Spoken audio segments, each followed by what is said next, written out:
All right, ladies and gentlemen, we are live. Welcome to Game Analysis Night, where we forget about the play-by-play. You guys get to see the action, and we break down the game for you. Joining me tonight is Kuromakai, Azaraki Dragon, and the one and only Hawkeye, the laziest caster in all of NA.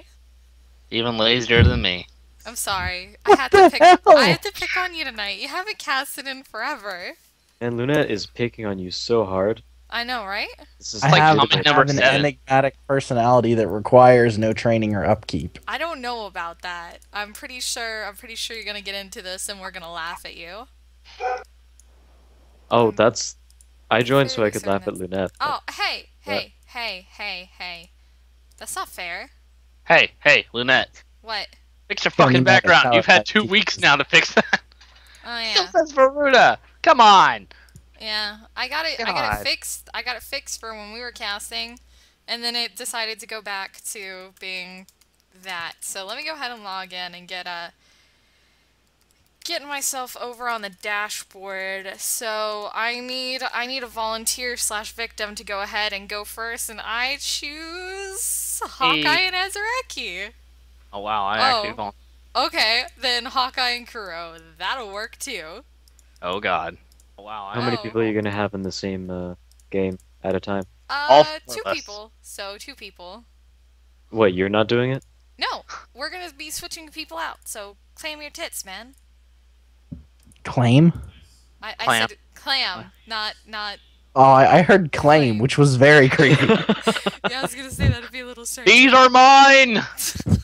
Just little flags with our gamer tags on them. Go out and God. claim tits in the name of Thor. I claim your tits in the name of Hawkeye. Don't watch the news for Hampton Roads, Virginia.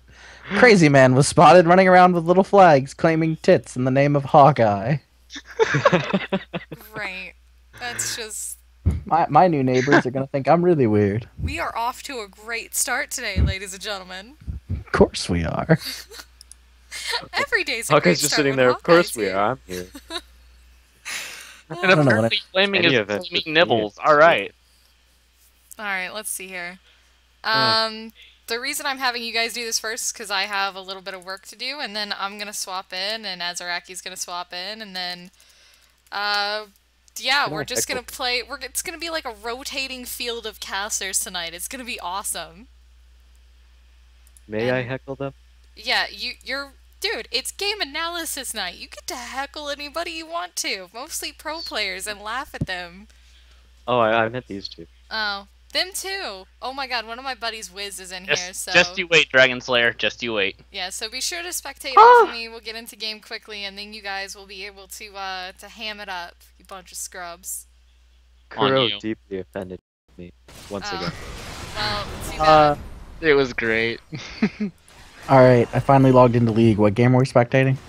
We're spectating my buddy Wiz, so just go ahead and spectate off of me, and Kuro and Hawkeye, whenever you're both in the game, you get to go ahead and take it away. I'm just gonna be not lazy, but I'm just gonna be pokey and line up some champions here. That's totally what they are. They're champions. I almost said characters.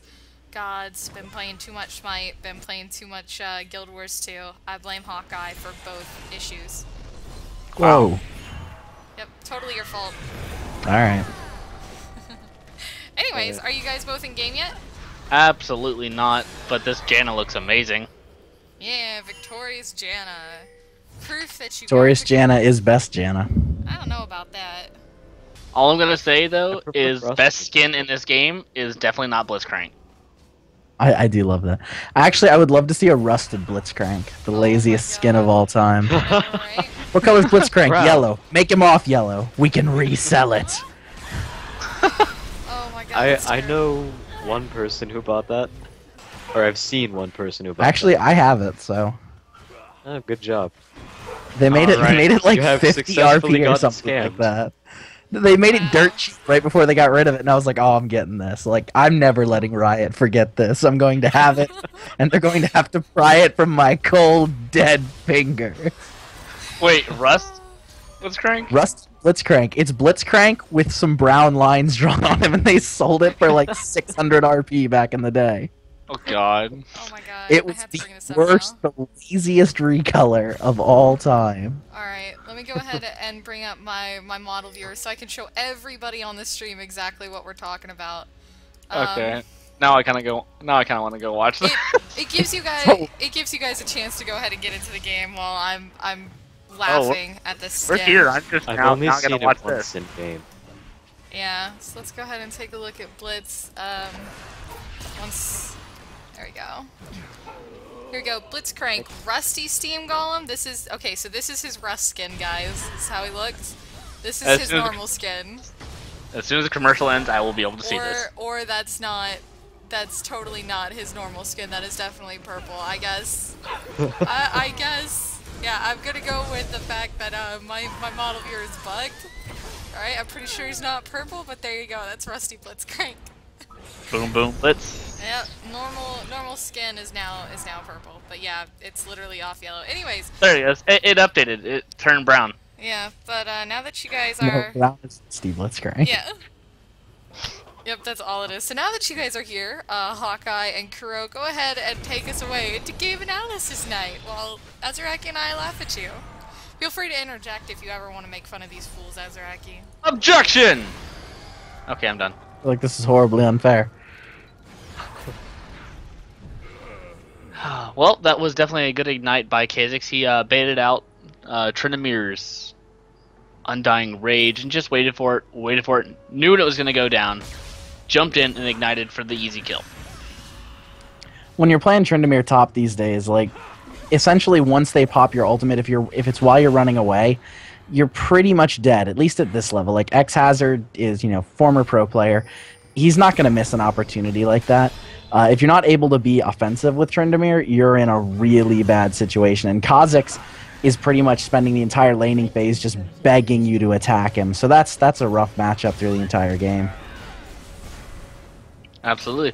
And it is just amazing the damage that a Vi can lay down, apparently. Just soloing that Lux, who's doing their best to run away. If they would have landed the light binding originally on the original target of Vi, she definitely would have got away. However, she missed and hit only Janna when all three were pretty lined up. So that was a bad light binding. Well, Vi's one of the few junglers who hasn't had their ability to kind of stick onto someone they gank taken away. We saw it severely reduced on Xin Zhao. Basically, Riot's been trying to counter these jungles who can just basically stick to you once they've jumped onto you and there's nothing you can do to get away. But Vi still has the majority of that ability, and that makes her pretty unique and incredibly dangerous. Especially on someone like Lux, whose escape is dependent on hitting a skill shot. Even then, I never saw one shield come out of Lux that would have definitely helped her. Well, okay, it was at the very end when it was just too little too late. Yeah, it looks like in bottom lane we're just going to have some passive farming back and forth, though. It looked like Tristana was going to get aggressive there, but just kind of gave up. It seems like the real battle's in top lane, which is really rare in today's League of Legends. Like, the meta's really turned against... Oh, almost dropping there. Has really turned against, like, the aggressive top lane play. Absolutely, and as you mentioned earlier, if you cannot get aggressive as a top lane Tryndamere, you are going to fail. I think he heard you and applied it because as soon as he got aggressive, notice he's still alive. Yeah, and it was actually really, really lucky. He had just enough heal to survive the tower hit with about 100 health. And actually, good escape there, getting out, going through his through the enemy jungle. I'm going to be really surprised if he gets blue here. Wow, Vlad's not going to check. Of course not. That's just terrible. So, there we go. We saw him take blue, Tryndamere. Most worthless champ to ever have blue. Yep, and see, Vi is able to stick to the target Ooh. there, but you see when Lux lands everything, the damage makes up for it. So yeah, Vi could stick on top of Lux, but Lux just straight up murdered her. Absolutely. And that's kind of like what I like to see. I like people who stay and fight rather than try to run away. Because that's how people win fights, is a mind game to make you run away. Because you're not dealing any damage, you're not putting any pressure against them. They have the absolute advantage, and you need to take that away. Oh, that damage from Kha'Zix, just waiting there, putting a ton of damage onto Lee Sin. But Good job by Lee Sin. Like, a lot of people take that initial burst from Kha'Zix and they run out of the fight. Kha'Zix only has his burst. If you stay in after that, you can put some damage back onto him. It actually turned out about an even fight. And if Lux would have had a faster reaction time to that, they probably could have picked up the kill on Kha'Zix. And as you said, if you can survive that burst, you can lay down the hurt. And he just showed, again, what I like in players nowadays. People who will stay in the fight. Yeah, I got nothing after that. Really, that's just the point of the night. Just the aggression to keep in there. Well, these are the team comps for it. I mean, there's a significant lack of tankiness and some really good pick-off champions in Blitzcrank, Vi. People who just like to get in and start fights. Kha'Zix and Lee Sin are great cleanup. Neither of these team comps are built for tanky sustain throughout a fight. It's really all designed to just go in and fight like crazy. It'll be interesting to see how it gets endgame, because a lot of it will come down to who gets their burst off first. Great fight here at Dragon. Lee Sin is in a lot of trouble, but Kha'Zix will actually drop first. Really good follow-up by the rest of the team there. Poor Vi. Just nothing to do there. I mean, a little too aggressive by Kha'Zix. It was a good idea. You do want to contest Dragon, but going in without your team and giving away 2 kills, and now going to be 3 as... Oh, wow. Good flash by Varus, but they're going to follow on to him. Not only that, but they're going to make Janna use her ultimate, and that is usually a team fight changing ability. Pushing everyone out of range of your AD carry as well as healing them is a great combination of peeling and still being a support. Yeah, and it's really helpful in team fights, but it's also not on a super long cooldown, so it's not going to kill him in the end. Where they didn't take enough advantage, I think, is pushing top with Vladimir. When you know you're stuck into a 4-on-5, Vlad should have pushed right away. Instead, he tried to overstay his welcome to make up for that, and he's going to get killed by Tryndamere now. Whoo! That was close. That was really close. Yeah, but Tryndamere had the ultimate the whole time. He was never really in significant danger of dying. I think he was just trying to save casting his ult, unless he absolutely had to. And it did come close enough that he had to, so I mean, you know, it's a little victory that Tryndamere's ult is down, but it's just not on enough of a cooldown to make it a real win there. Instead, it just piled another kill onto what they were able to take. Absolutely. And Tryndamere's Undying Rage is only a 100-second cooldown, so... That's only a minute and 40 seconds. He's going to have it back by the next team fight. Oh, X-Hazard getting obliterated by Lee Sin. Now we're going to have Varus go down as well. See, what's interesting about Blue Team here is they're staying very aggressive, even though it's hurting them every time they do it. Like, we're still seeing Kha'Zix jump into fights. Varus in the enemy jungle. Vladimir trying to 1v1 Tryndamere. When they're losing this stuff, they could sit back and farm this out. Varus scales very well into late game, almost as well as Tristana does.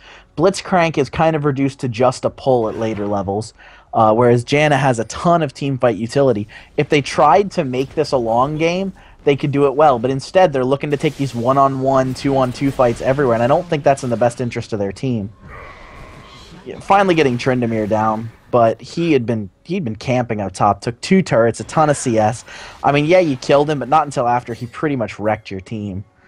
They're now down almost 4,000 gold, and it doesn't look like that lead's going to get any better. Tristana's been almost free farming. Every time Varus steps up, he just gets obliterated.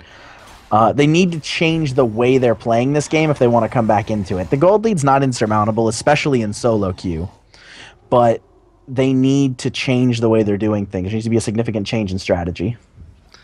Absolutely. The red team is taking advantage of this. They are a team comp meant for 1v1 or catching people out. As you can tell, you have Lux for a snare, you have Blitzcrank for a pull, you have Lee Sin to get in there and to stick on people, you have Tryndamere for the same exact thing, and then you have Tristana with her jumping gap closing abilities, not to mention the high burst damage she already possesses. They are meant to catch people out. Yeah, and they can do it really well. The thing is, the opposing team can do a very good job of sustaining that. Like, if they can group and force fights in groups, I mean, they've got Varus, whose ultimate, when you can hit it, is very good at breaking up team fights. Vladimir is going to give everyone huge damage amplification through his ult, which will allow Kha'Zix to just destroy people. But instead, we're seeing Kha'Zix fighting by himself against a Tryndamere who's going to kick his ass. It's just not the way you want to fight right now. I'm sorry. I love the terminology. Oh god, he still does it. Even in a best case situation with his entire team there, Kha'Zix is still going to lose. like a fight that should be 100% in your advantage, and you come out on the losing end. It's the solo queue mentality, unfortunately. What is Blitzcrank doing? He's just chilling. And see, there's the Vladimir ult, which is actually going to do really good. It's going to pick up Lux. But think what that would have done if it was amplifying the entire team's damage throughout a sustained team fight. Instead, they will end up taking a win in the end at 2-4. They'll be able to push mid, but somebody's going to have to respond to Tristana, because Tristana will tear down turrets. Oh, absolutely, with the zero contest. And my dogs seem to agree with you. Now, see, and here's what they'll do. They're going to trade a tier 1 tower, but probably for a tier 2. Kha'Zix will get in there pretty quickly, so if Tristana overstays her welcome, she will be destroyed. But the second mid turret, it will depend on how fast Tryndamere can get in there and what kind of damage he can do when he gets there. Oh, don't stay, Tristana. That's a bad idea. No, stay. Oh, and the Vi connects with the ult before the jump. The flash is not going to get him out. Vi is going to stick to you. This is... Oh, good ultimate there. Let's see if I can catch up. There comes Vladimir. Oh, bad things are happening, little Tristana. Can you get to your friends? Yes, you can. And see, this is where you have to be careful. Because Blitzcrank can pull right back out. Here it comes. Boop! Bye, Vlad. Poor Vlad. Nope. He's gonna get up. No. His pool's not gonna get him out. There's way too much range on Lux for him to escape that way. Tryndamere's now in the back of fights, doing what Tryndamere does, ruining people's day. And who says Trundle's king of the trolls? You'd think it was Trundle, but no. Tryndamere has possibly the most frustrating ability in this game. The second most being Vladimir's pool. And, Trundle. Tryndamere getting both recalls canceled. Yeah, Varus does a lot of damage there, but it doesn't matter, and that is one dead Janna. The ultimate over-the-wall OP. Good ult from Blitzcrank, knowing his range there. Really well played. Red team's got a full wave pushing top. They're going to push mid. There are 4 down on blue team. They're going to get 2 back up here in just a couple seconds, but it's not going to be enough to stop these pushes. They're going to have to go to top, but I think that means they'll lose 1 mid turret and be in a full siege here. I don't know that they could even counter Baron at this point. Well, and don't forget, the tier 2 bottom tower is at no health whatsoever. Here, let me go get an actual number for you. It has literally 154 health. That's an auto attack from pretty much Tryndamere or Tristana. So if your name starts with a T, you can one-shot that tower. Yep, and the thing is, they went into Baron. I don't know why they tried to do it with 2.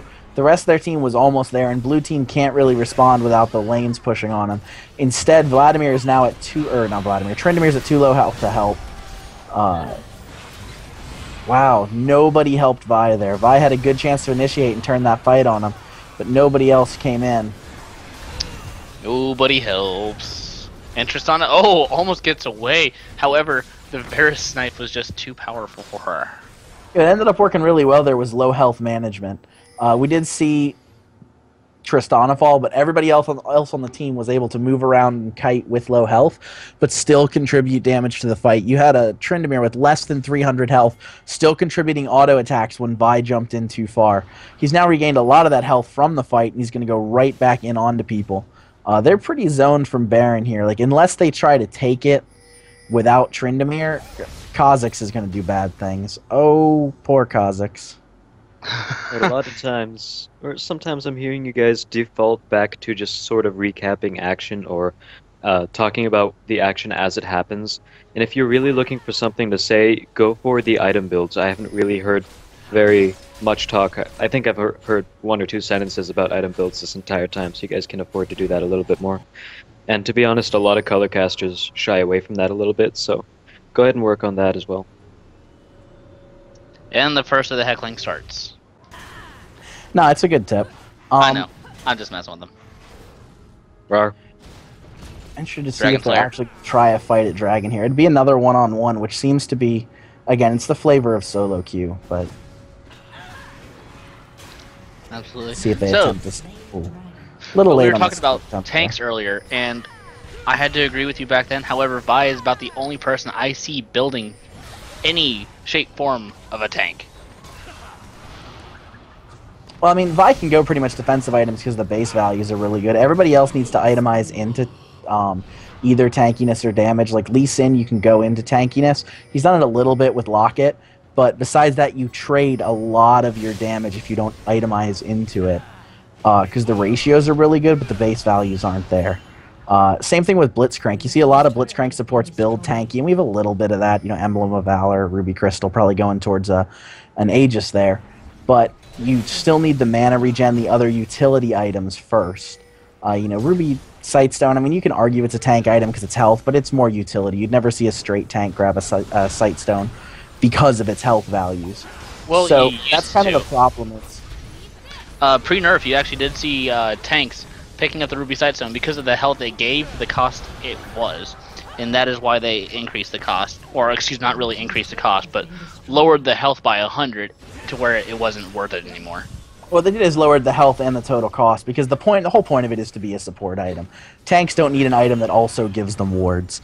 And that's what ended up happening is, tanks, junglers were loving the item, picking it up everywhere.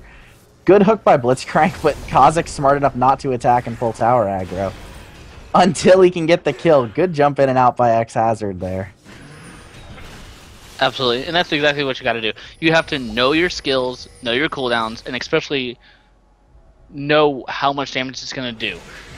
And as long as you know everything about the champion you're playing, you're going to go pretty far, especially in gameplay. Whether it's solo queue or a team fight or just a team 5, that's what I really meant to say. If you know your champion, which every pro player does among many, many, many champions they play, you're going to do a lot for your team. Good job from Lux there, scouting out the Baron. I thought they were going to be able to take it while the team was chasing to try to pick up the kill on Kha'Zix. That's a big problem you see in later games, is over-chasing on someone you almost have killed and then giving up a major objective for it. But Kha'Zix, a lot of escapability. And with Home Guard, he's going to be able to run right back into this fight pretty quickly. I don't think we're going to see a Baron attempt from either team here. As Azaraki said, though, if we take a look at the builds here, something that I really, really like, and I don't know why more people haven't worked into this, is the Spirit of the Spectral Wraith on Vladimir. It's actually a really good, cost-effective item, even if you're not a jungler. Oh, getting caught out is Tryndamere, not staying in his own jungle. Pretty good escapability, but that is a Vi who's chasing him, and they're going to give up. But yeah, the only thing I don't... It's good for him, but you can get other items like a Fiendish Codex, which gives you the ability power and the cooldown reduction at a cheaper price because you don't need the mana regen or the smite cooldown or the damage dealt to monsters so much because he already does a lot of damage with his low-ranking abilities. The damage dealt to monsters is nice for CSing, and then the other thing we're looking at is the Spell Vamp. Spell Vamp, it's great on Vladimir, but on a lot of AP carries, it's kind of fallen out of favor. We don't see nearly as many of the Spell Vamp builds we used to see. They've pretty much been relegated to Vladimir and Akali. But it used to be you built, Will of the Ancients. I mean, that was like AP item 101. Rod of Ages and Woda. Those were your two items. So we've kind of seen that fall out of favor, the whole idea of Spell Vamp. And Lifesteal builds have done that to an extent. And again, part of it's just the way the meta works. The meta is always going to go back and forth on what's popular. Tryndamere just diving into tower there. Doesn't matter because his team's going to pick up. What about the meta changed so that stuff like Spell Vamp isn't nearly as powerful as it used to be? It's combined the rate changes that came out at the beginning of season 3 definitely hurt it, but I think the other thing that really hurt it is the change from the assassin meta top. When teams have a dedicated tanky top, there's less need for... Carries are going to be attacked a lot less, so their survivability becomes very secondary to their damage. And another thing I noticed is when they changed the how Magic Pen and Armor Pen came around, instead of doing percentage first, flat first, then percentage, they flopped it, and that actually is when I started noticing people building less lifesteal and less spell vamp because they'd rather build more Magic Pen or Armor Pen to do more damage. And more items came out again with Magic Pen. We saw that with Leandre's Torment.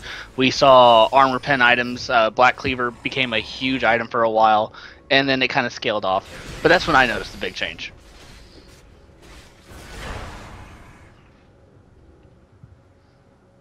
And also, speaking of those changes, I've also noticed Varus over here has no lifesteal outside of 2 Doran's Blades, and he has nothing but damage, but he has no sustainability. If he gets targeted down, he's out. And I think Hawkeye went missing on me. So, speaking of all the damage, Tristana has gone ahead and built the damage, the speed, and the Blade of the Ruined King, which is the sustain she needs. And we've been seeing that in the team fights. She's able to get really, really low. But because of the lifesteal from the Blade of the Ruined King, plus the active, she's able to stay in the fight just a little bit longer, especially if it's a 1v1, being caught out, or just an actual team fight and push, she's able to stay in the fight a lot longer than Varus. Okay, sorry about that. I'm back. My dog knocked my microphone cable out. Nice. All right, am I back on the call? Can you guys hear me? Yeah, we're fine. Gotcha. All right, so we're kind of seeing the cleanup stages of team fighting at this point.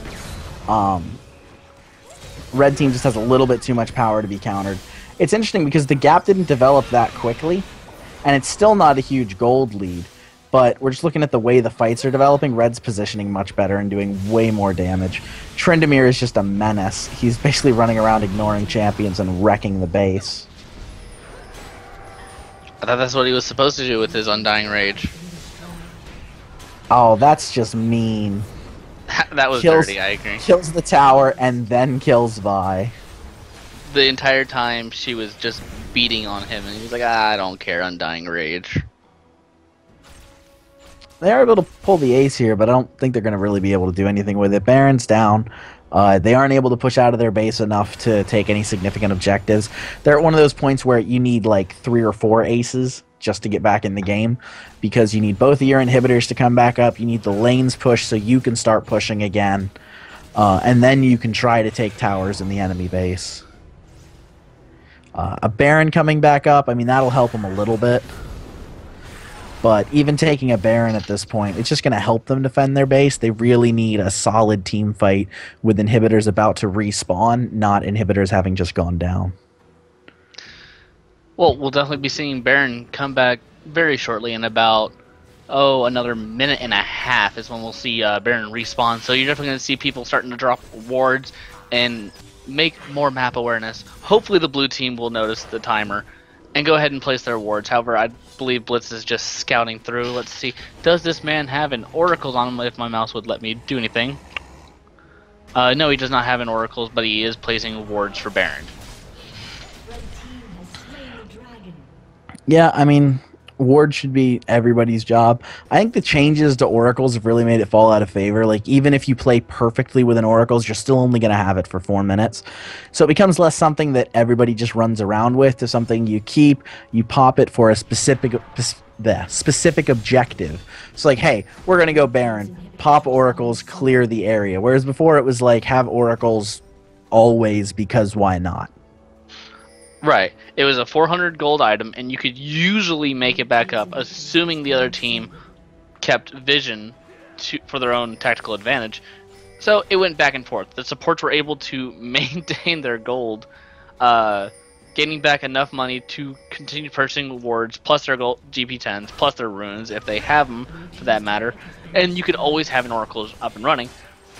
But with the change, I agree, you see it less and less. And it really used to be such a strong item, and now you see more stealth champs, and that would just completely mitigate them. Well, the reason I liked it is it gave teams a reason to focus a support. Tryndamere is just back into wrecking people. Aren't you wanting to focus the support instead of the AD carry or the AP carry? Yeah, and there goes Vi, but gonna get caught out pretty easily. I mean, at this point, all the inhibitors are gonna go down. The fights are happening away from objectives. Minions will end this game if blue team is not able to really control a fight here. And I don't see that happening. With who they have up, they have nothing but frontal burst, and the red team just has sustained damage at this point. Yeah, and the red team, that's the thing. They're able to chase down. They're staying on top of everyone. And blue team keeps trying to fight them 1 or 2 at a time. Which, I mean, we're kind of at the point where you know the game's over. People aren't really trying anymore. I mean, Red Team could have ended this game 10 minutes ago. They're just chasing people around now, trying to clean up kills. Looks like Lee Sin's going to go in and finally try to end the game, or maybe just farm for a little bit. Come on, Tryndamere, where'd you go? This is your job. Slacker. Now, he was the one who got killed, but pretty much gave them 4 of the 5 kills in the ace there, so... I just saw a flurry of skills. I don't know what just happened. It was Vi jumping onto Tristana there, but Tristana was able to quickly jump out, avoid the Varus Q, and then got shielded by Lee Sin, which brought both of them decently out of the fight, and gave them a shield, so Vi didn't really want to chase there. We are going to have a solo on Baron from Tryndamere. Because he can. Well, anybody with a built-in ability to regen life like Tryndamere, once they get, level 18, 5 items, Baron just doesn't do damage fast enough, because if Baron were scaled the damage fast enough to kill Tryndamere, normal teams in normal situations wouldn't be able to take Baron. So that's just kind of the way it goes. Luckily, we really only see it in games like this that are already so far out of hand, it's not really game-breaking. I wouldn't argue that without that Baron, there was no way Red Team would win this game. I agree. What I would love to see here is a man mode Tryndamere. Just run straight through them, pop the ult, and kill the Nexus before they can do anything about it. I want to see that too so badly. It'd be an interesting way to end the game, kind of the way the rest of the game went. Tryndamere just too strong.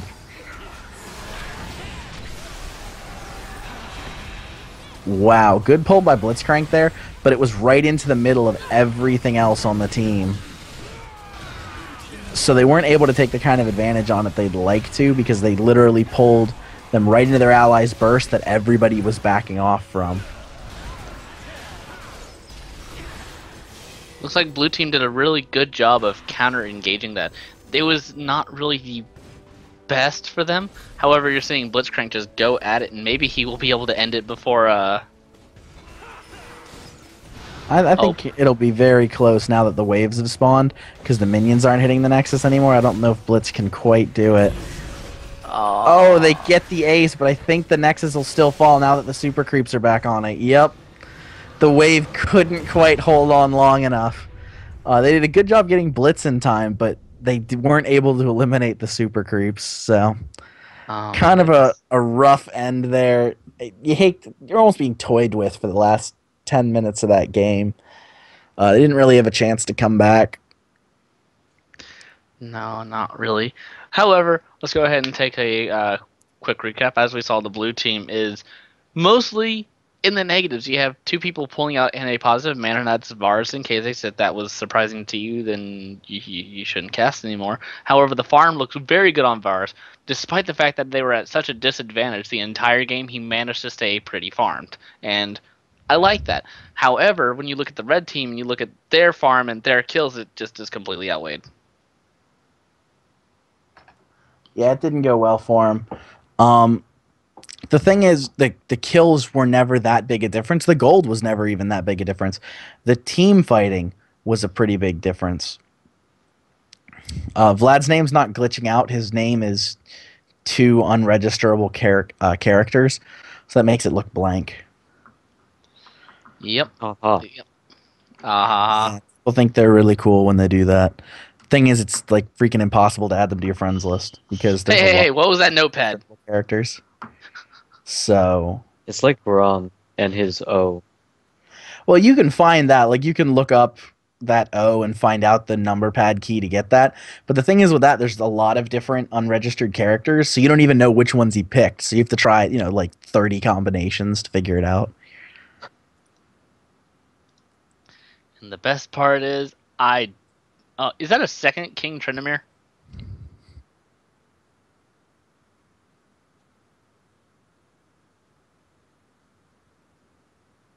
That's awesome. What did they say? Because I didn't get to see them.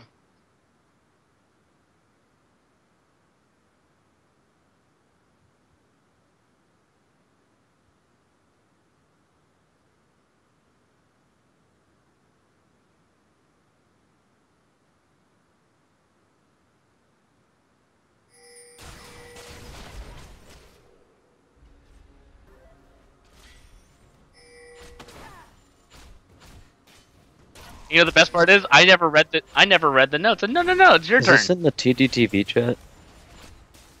It's on the stream. Oh. Why I didn't see it? Yes, Azraki Lunette, please step up. Well, I was going to go ahead and give a little bit more feedback.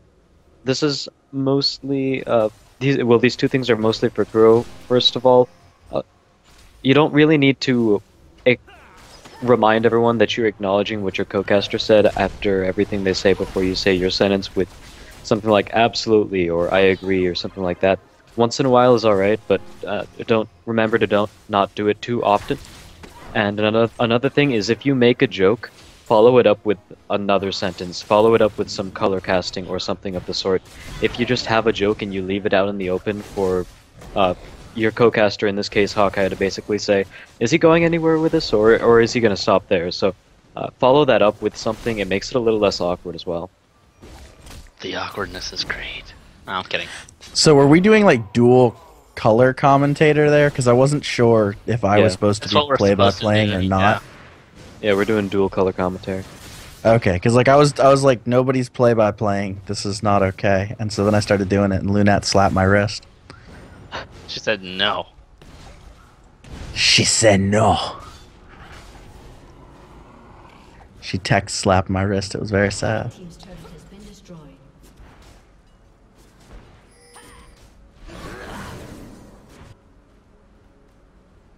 Or you can totally just step in for me now.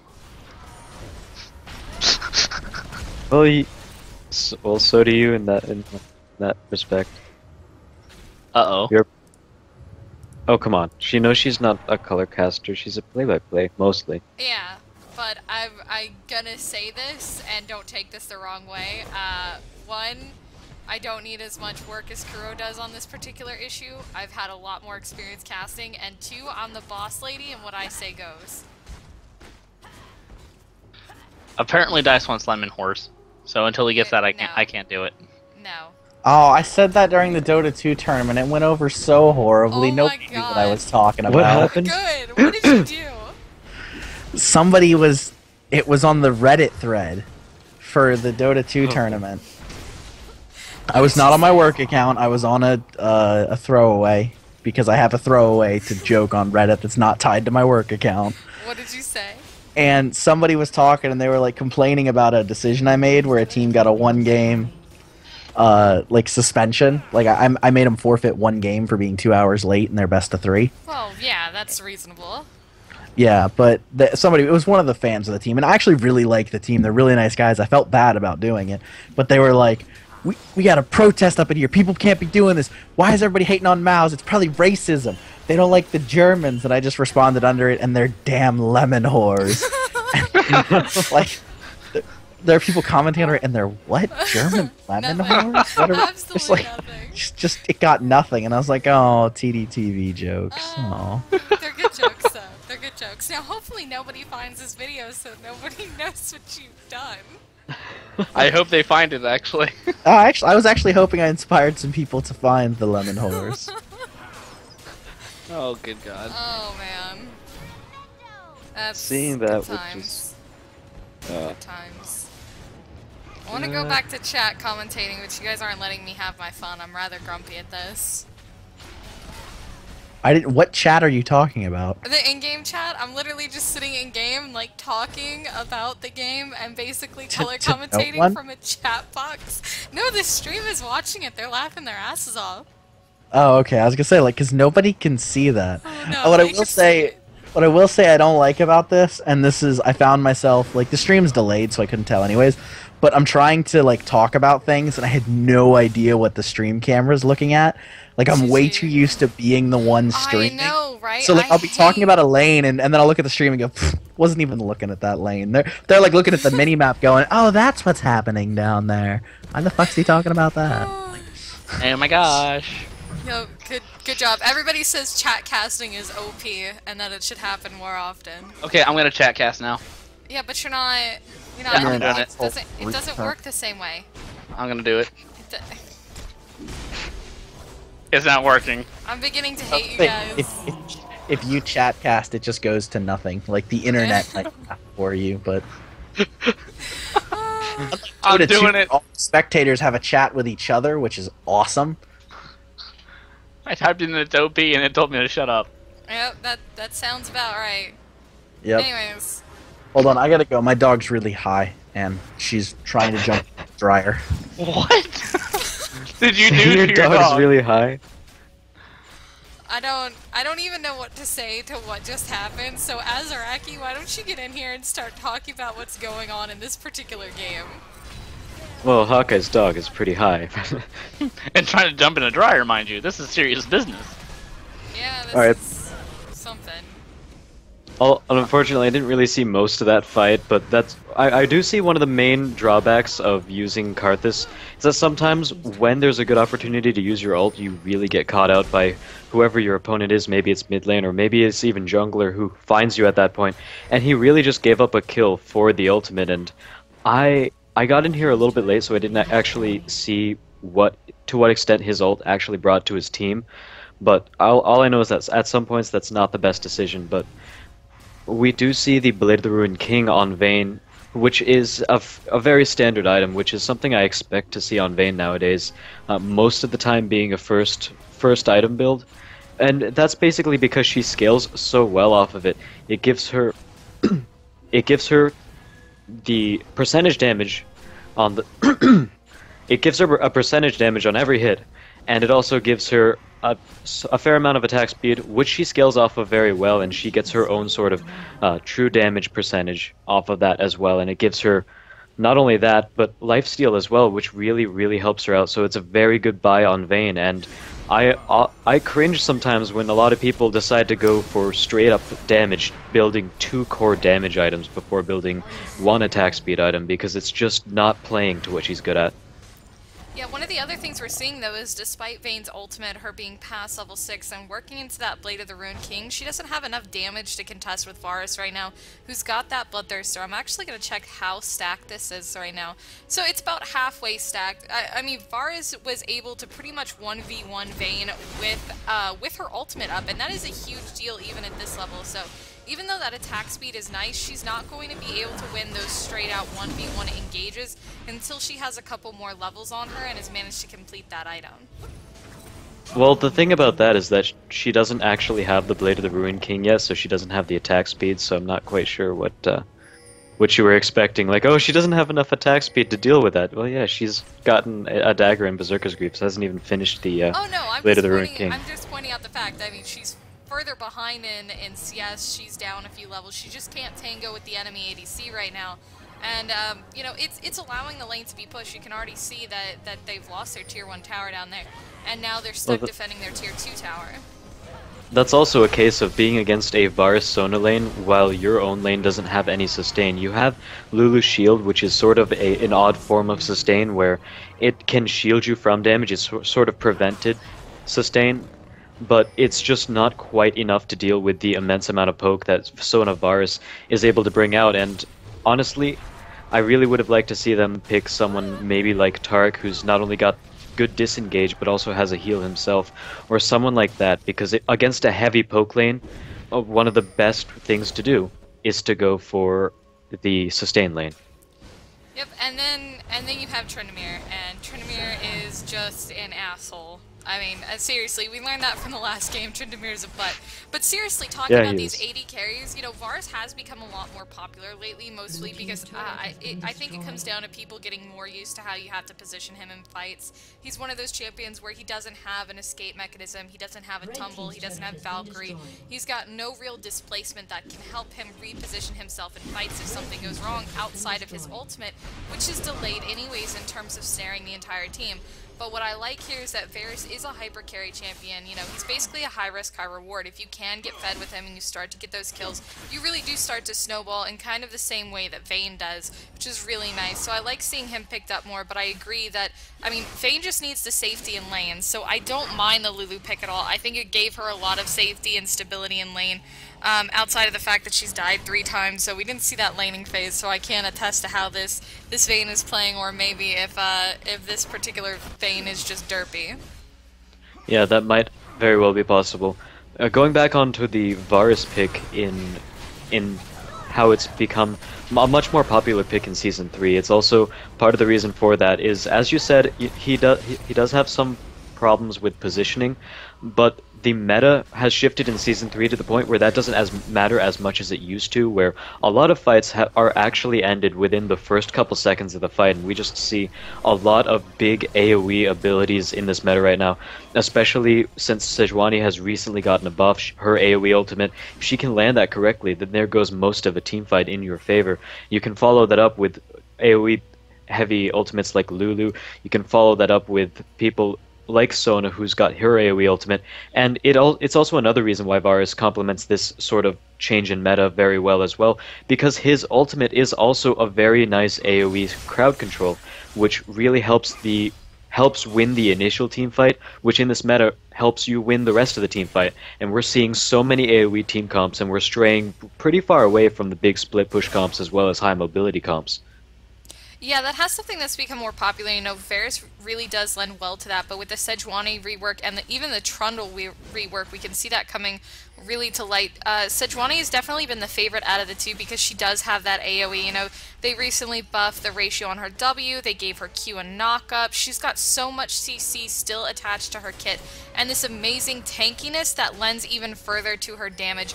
Coupled with somebody like Lulu, as she charges directly into the fight, everybody groups onto her. She used her ultimate. You can see that crescendo coming out. I mean, she can take quite a bit of damage despite all things. You know, she did manage to die there to Varus, so I'm trying not to play-by-play cast, but if she dives into a fight and you get that knock-up coupled with Sejuani's ultimate, that's quite a bit of CC to be dealing with, and gives Varus an opening to go ahead and go in there and chain his sorry, not Varus. I forgot that Varus was on the enemy team. Never mind, I'm gonna shut up. Don't judge me. One other thing we do see is the fact that in top lane, Nidalee's 8-1, Jax is 0-6, and what Jax has basically done so far is that he's built straight onto the Blade of the Ruined King, trying to rush that, but at this point he's too far behind to make that decision. Even when he does get the Blade of the Ruined King, he's not going to have enough damage to keep up with that. What he should have done is he should have built a little bit more resistances in the way of Vayne. You know, he has a Doran shield, he has a cloth armor, but I would have even wanted to see something like Glacial Shroud, something that gives him a lot of armor as well as mana to sustain through a lot of these fights, which later game he can build into the Iceborne Gauntlet, which complements his kit very well because he is a spammy champion in terms of his abilities, so he'll get that Sheenish proc quite often, slowing a lot of people, just further helping his chase potential and whatnot. And not only that, but as I said, it also helps him survive the early game by giving him the armor against what is an AD Nidalee. She's got an Iceborne Gauntlet as well as Doran's Blades. So he's really just playing the game of, I'm going to build the same thing every single game no matter what, instead of playing the reactionary game, which is really what you need to do top lane. And it's been like that since all of Season 2 as well. Yeah, that is an excellent point. Right now we see him so far behind and only sitting on a cloth armor and a Doran shield to try and compensate for Nidalee's damage, and this is just not something he can do. You know, he's making very brazen attempts to try and take out Nidalee just because he's so far behind and not worth a lot of gold.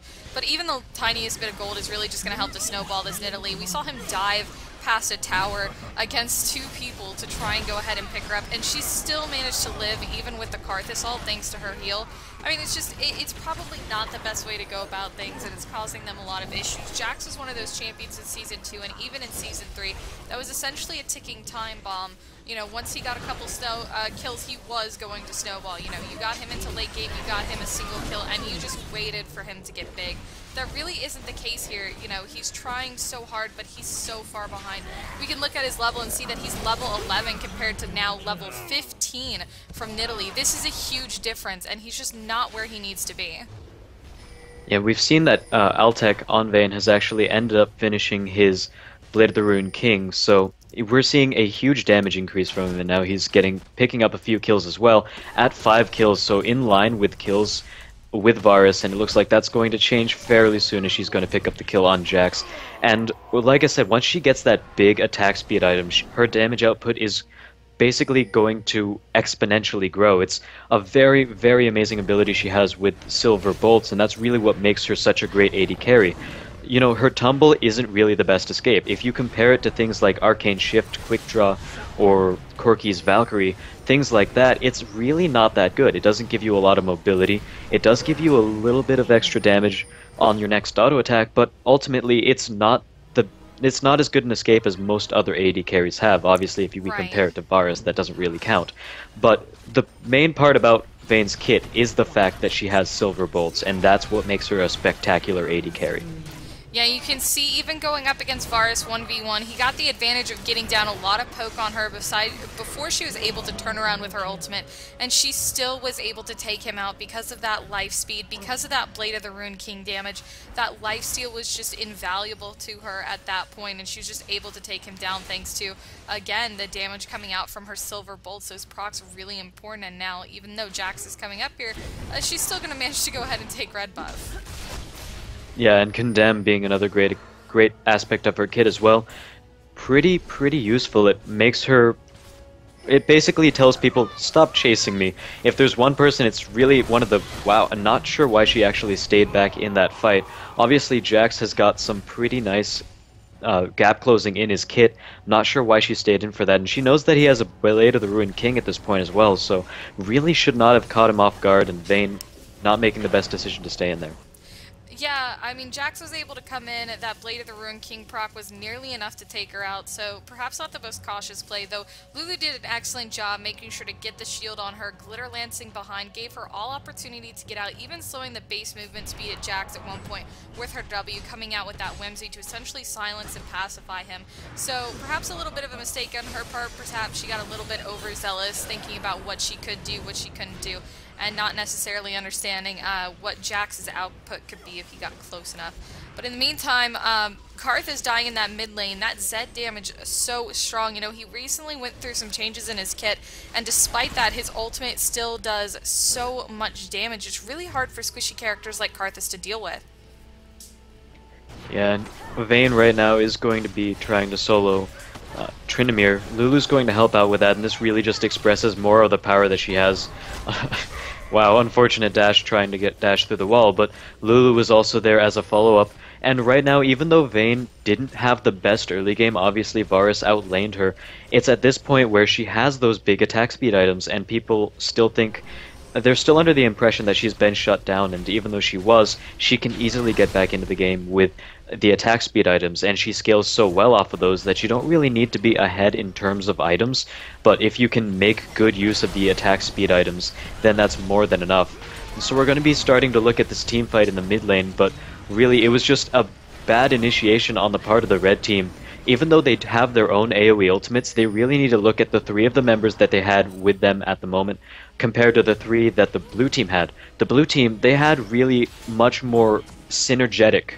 I'm not sure if that's a word, but their kit synergized just a little bit more because you have Sona's Crescendo along with Karthus' Defile. Those two things really able to combine and do a ton of damage. They really weren't expecting that because Zed just needs the mobility. He needs to move around in order to stay alive and do the damage that he does. And if you restrict that with a Sona ultimate, then, well, you know, it's really unfortunate for Zed, and he got bursted down right there, and there was nothing the rest of his team could do about it because Sejuani had already initiated, and she got caught out by the Crescendo as well. And Nidalee doesn't have any CC. She doesn't have any stopping power. She just has a lot of poke. Yeah, one of the biggest issues that came out from that fight was I believe they just had too much security. They were banking too hard on the fact that Sejuani was coming in there with her ultimate for that crowd control. They all bunched up and just gave Sona an opening to counter that. So perhaps a mistake on their part, just having a little bit too much security in their CC and not realizing, you know, that they couldn't get that Sona down before the end of it, or maybe there wasn't focus. But all in all, they ended up standing right on top of Karthus, and it just caused them a lot of problems.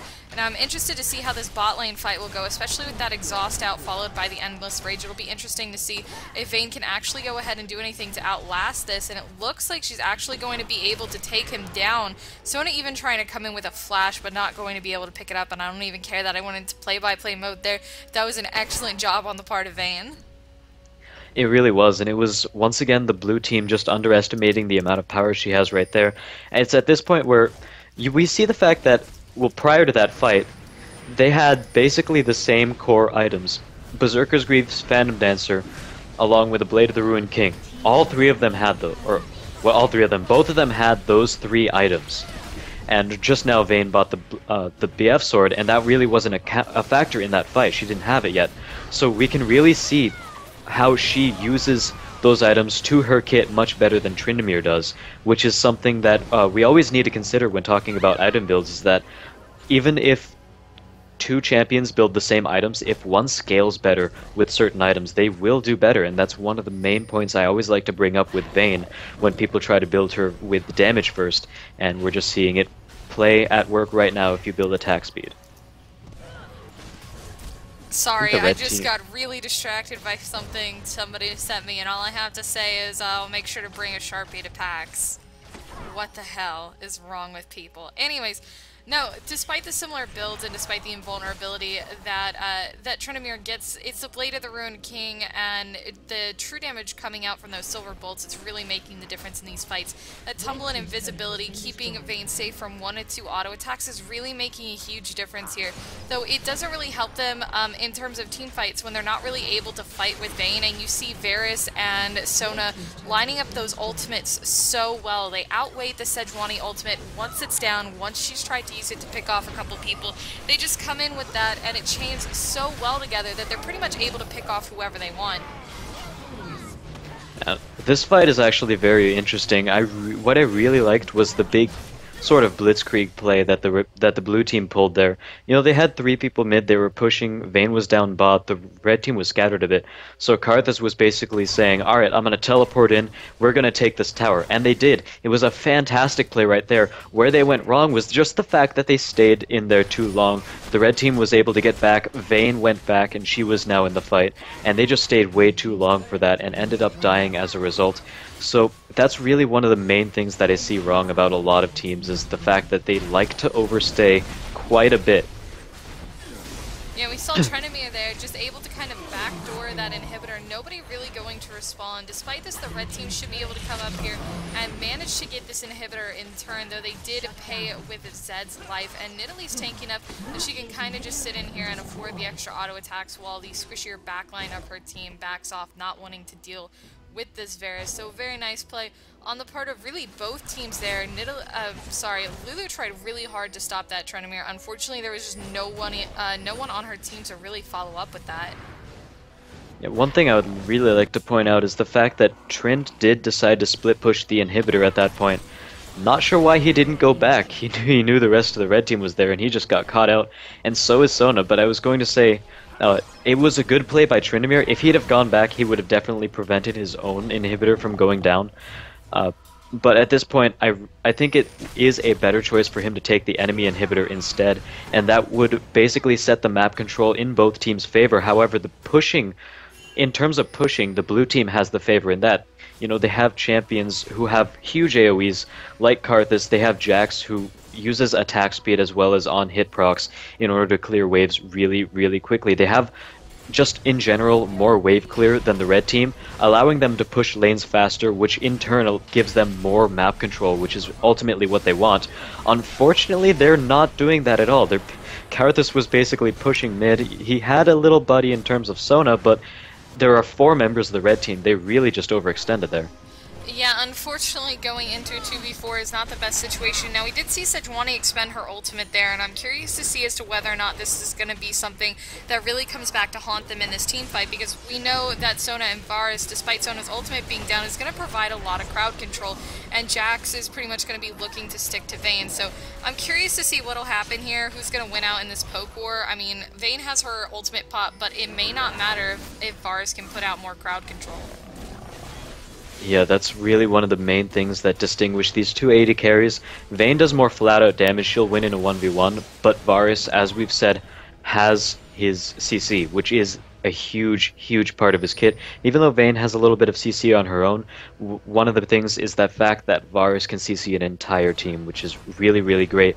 But we have to see how these teams are going to be able to position in this next team fight, because this next team fight could very well be the end of the game. We have inhibitors down on both sides. If one team takes it convincingly enough, then they'll definitely be able to win the game off of that engagement. And what the blue team is doing right now that I don't really like is the fact that splitting up a little bit. They're not. Oh, Varus. Oh, just missing that ult. That's not good. His ult is going to be down. Let's see how long.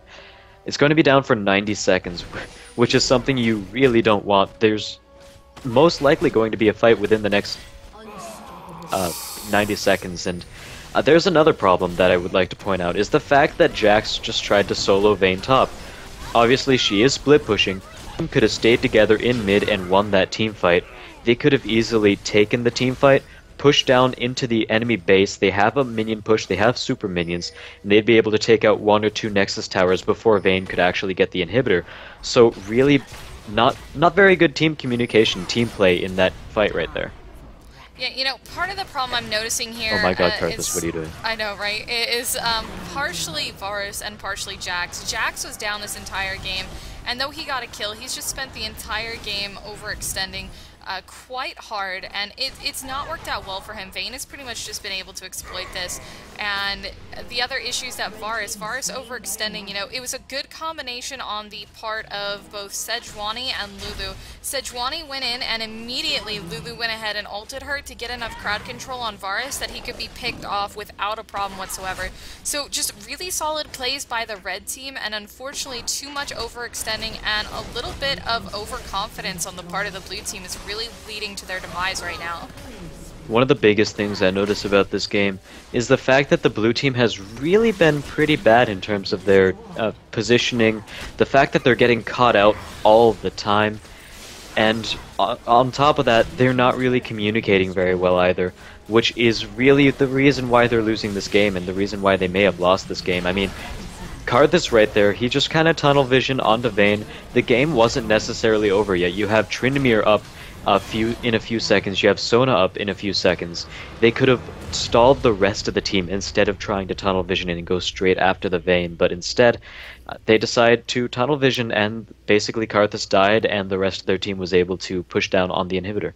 Yeah, one of the interesting things to note, though, about this game is the fact that when the blue team was coordinating those ults, right, when they were using the Sona ult, followed up by the Varus ult, and Karthus was there to go in with that AoE damage, they were winning fights. The problem towards the end is that they couldn't stick together for a solid team fight to engage against the red team with, and it just ended up leading to them losing the game as people continued to overextend and really refused to group overall. I mean, do you agree with that? Do you think there's something that the blue team could have done better to go ahead and essentially turn this game around? Oh yeah, there definitely was. As I stated before, they're just getting caught out so much. Obviously, that time when Jax decided to try to counter push top didn't work. He's way too far behind. He's going up against Vayne, who, no matter who you are, it's going to be hard to solo Vayne. Unless you can really get the burst down on her extremely quickly before she has a chance to stun you and get her silver bolts off to lifesteal herself, then you might as well not try to 1v1 her. And as I said before, if he would have been mid and they would have stayed mid, because another thing I noticed was they pushed mid for a little bit and then they all sort of split up. A couple people went to the jungle, someone tried to take Raze, blah blah blah. Varus was alone in the mid lane, he got caught out, he ended up dying. The blue team really just needed more team cohesion. They needed to stick together a lot more than they were, and they could have easily turned that game around, but instead they just had bad positioning and bad coordination. All right, and now that we are done with that game, we are going to go ahead and move into the next game. Hawkeye, are you actually still here, or do you have to go to that Gamers Network meeting?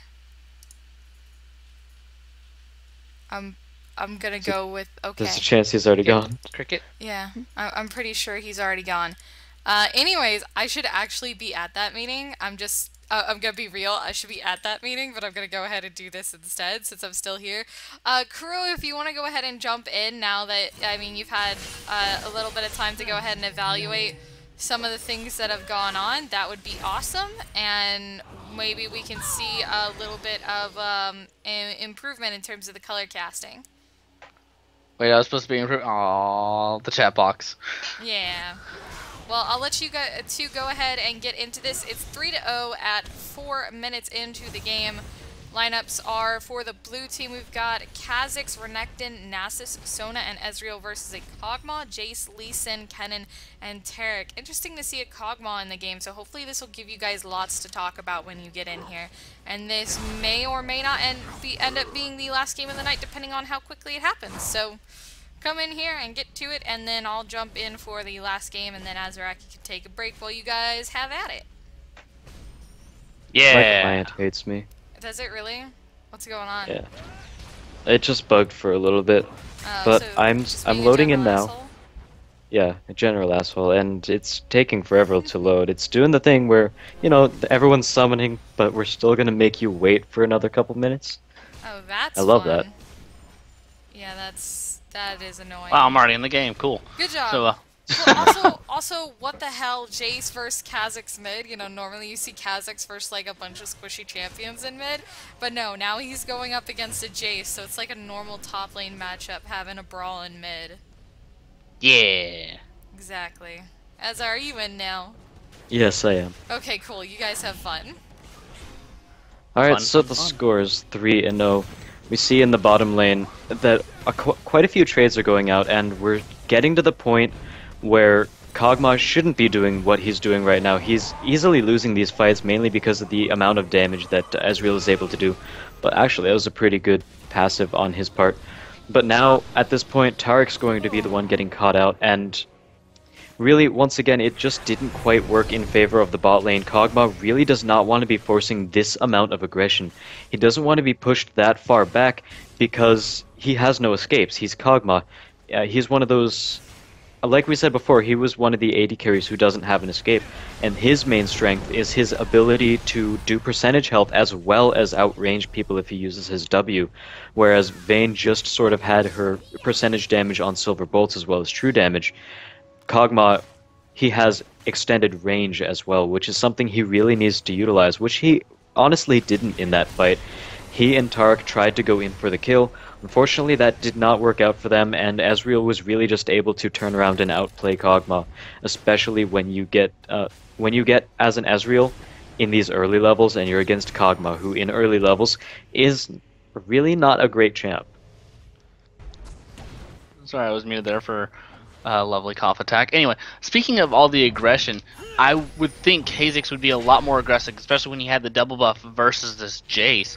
However, since we joined to this game, the red team, at least mid lane and top lane, have been showing the stronger aggression and coming out on top of the trades despite the leads that the blue team has of Renekton a kill over Kennen and 2 kills on Kha'Zix versus no kills on Jace. You'd think it'd be the opposite way around. However, I see red landing much more poke than the blue team.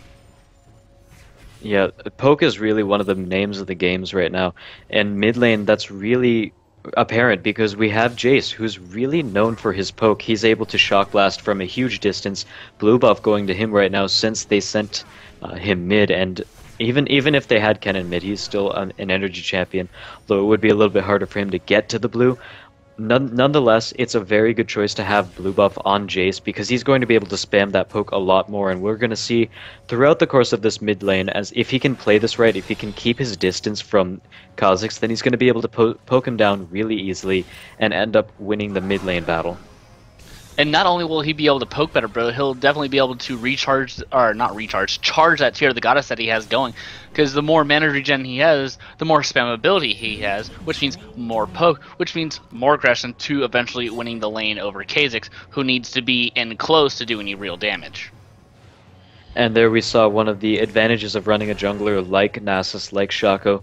Those sort of junglers, they can solo Dragon really, really early, and in doing that, you can basically sneak an early game Dragon, which is something that you really, really want. It gets you ahead in this game because not only can you take drag without the enemy team noticing, but people like your bot lane, like your mid lane, they're not going to have to come help you. They can keep farming and get the global gold at the same time, putting them even farther ahead. Which I personally like this, and it's one of the main reasons why junglers like Nasus and Shaco can still keep up a little bit, even though for the most part their kits aren't as good as many other junglers who just have more CC or have more late game damage and viability. And the reason why Nasus can do it so well is because if you look at his passive right now, he's at 17% passive lifesteal. and on top of his Q, proccing lifesteal as well, because it's an auto attack modifier. You're able to do more damage and heal yourself a lot more efficiently. Plus, you already have your items. We do not see a Magic Blood Razor or a Magic Tracer going into a Wriggle's Lantern, which would give him even more lifesteal. Instead, we're going to see him go into the Spirit Stone build into Spirit of the Ancient Golem, which gives him a lot more tankiness, plus the cooldown reduction is really going to help, especially with his Siphon Strike. And we just saw there in the bot lane, we had a teleport gank from Kennen on the red team, which is really what you want to be doing if you are the red team, because Kog'Maw is such a weak early game champion. The enemy is going to want to take advantage of that. They want to be pushing against him. They want to make sure that he doesn't get the farm he needs to get into late game. And in order to do that, you need to put pressure on him. You want to be at his tower. You want to be making sure he doesn't get any farm. You want to be poking him down, and that's really where the red team can take advantage of him, is by ganking a lot. You want to babysit Kog'Maw, because you can get kills like that. Everyone's going to be pushing against him, so it's a great play at that point. However, once again, they did stay a little bit too long, and as a result, we saw the fact that Nasus was able to come down bot as well and clean up those kills. So a common theme we always see in game analysis, and sometimes even in the TDTV tourneys, is that people just overstay quite a bit. And not only that, but they also misjudge the time to go in. If Kha'Zix would have jumped in when the Ezreal ulti hit, he would have secured that kill on Jace, and he still would have been able to get out just fine. However, he waited for the Ezreal ulti to connect and waited for Jace to start running away before jumping in and burning Flash and trying to catch... Oh, he didn't burn Flash, excuse me. He jumped in and used his missiles, and he still missed. So, better timing on that. And also, speaking of overstaying, you have in the top lane, we saw Renekton and Kennen going at it. Kennen was almost at full health and Renekton was low, yet Renekton decided to chase the Kennen all over the top lane into the brushes and paid for it with his life. It's a good point, and if we go ahead and take a quick look at some of the item builds, we see the fact that, Jace has an early Mirror Mana, which is something that we see all the time. Very, very spammy champion, very mana dependent. And his ultimate, which costs no mana, he can transform. It's pretty spammy, and it really easily gives you some of those stacks, as well as some of her other abilities. Also very spammy, like his Shock Blast. Not actually sure of the name of that. I'll have to check that up at some point. But he's a very spammy champion, and he's going to make use of that fully stacked Mirror Mana fairly soon. Obviously, it's not fully stacked yet, but he can get it there fairly quickly. It is indeed Shock Blast. Awesome. You good. So, speaking of all these other builds, we see the, of course, very standard Brutalizer on Renekton. The cooldown and the Armor Pen is just really the core of his skills. The more cooldown, the faster he can stun, the faster he can dash, and I'm actually surprised he is pulling out that encounter the way he did. I honestly expected him to fall. Yeah, and right now we see in the bottom lane the fact that Ezreal once again going a little bit in terms of overextending, I guess trying to punish Kog'Maw as much as he can, trying to say, alright, I have the advantage over you, let's see what I can do with this, but once again, you have to be careful of overstaying your welcome, or just overextending in general. Top lane, I think Nataweeb went in a little bit too early, forced to pop a flash there. He did get out, but he could have just waited one more second and have Kha'Zix help him on the burst. So a little bit better communication could have been used there. At the same time, Kennen did have a ward up there, so he was going to see the Kha'Zix coming, but he was a little bit too overextended for that to really make the biggest difference at the time. In the bottom lane, Nasus was trying to gank, but with the inclusion of Lee Sin, they're going to be deterred. And not only that, but the red team had that bush warded. They knew he was there.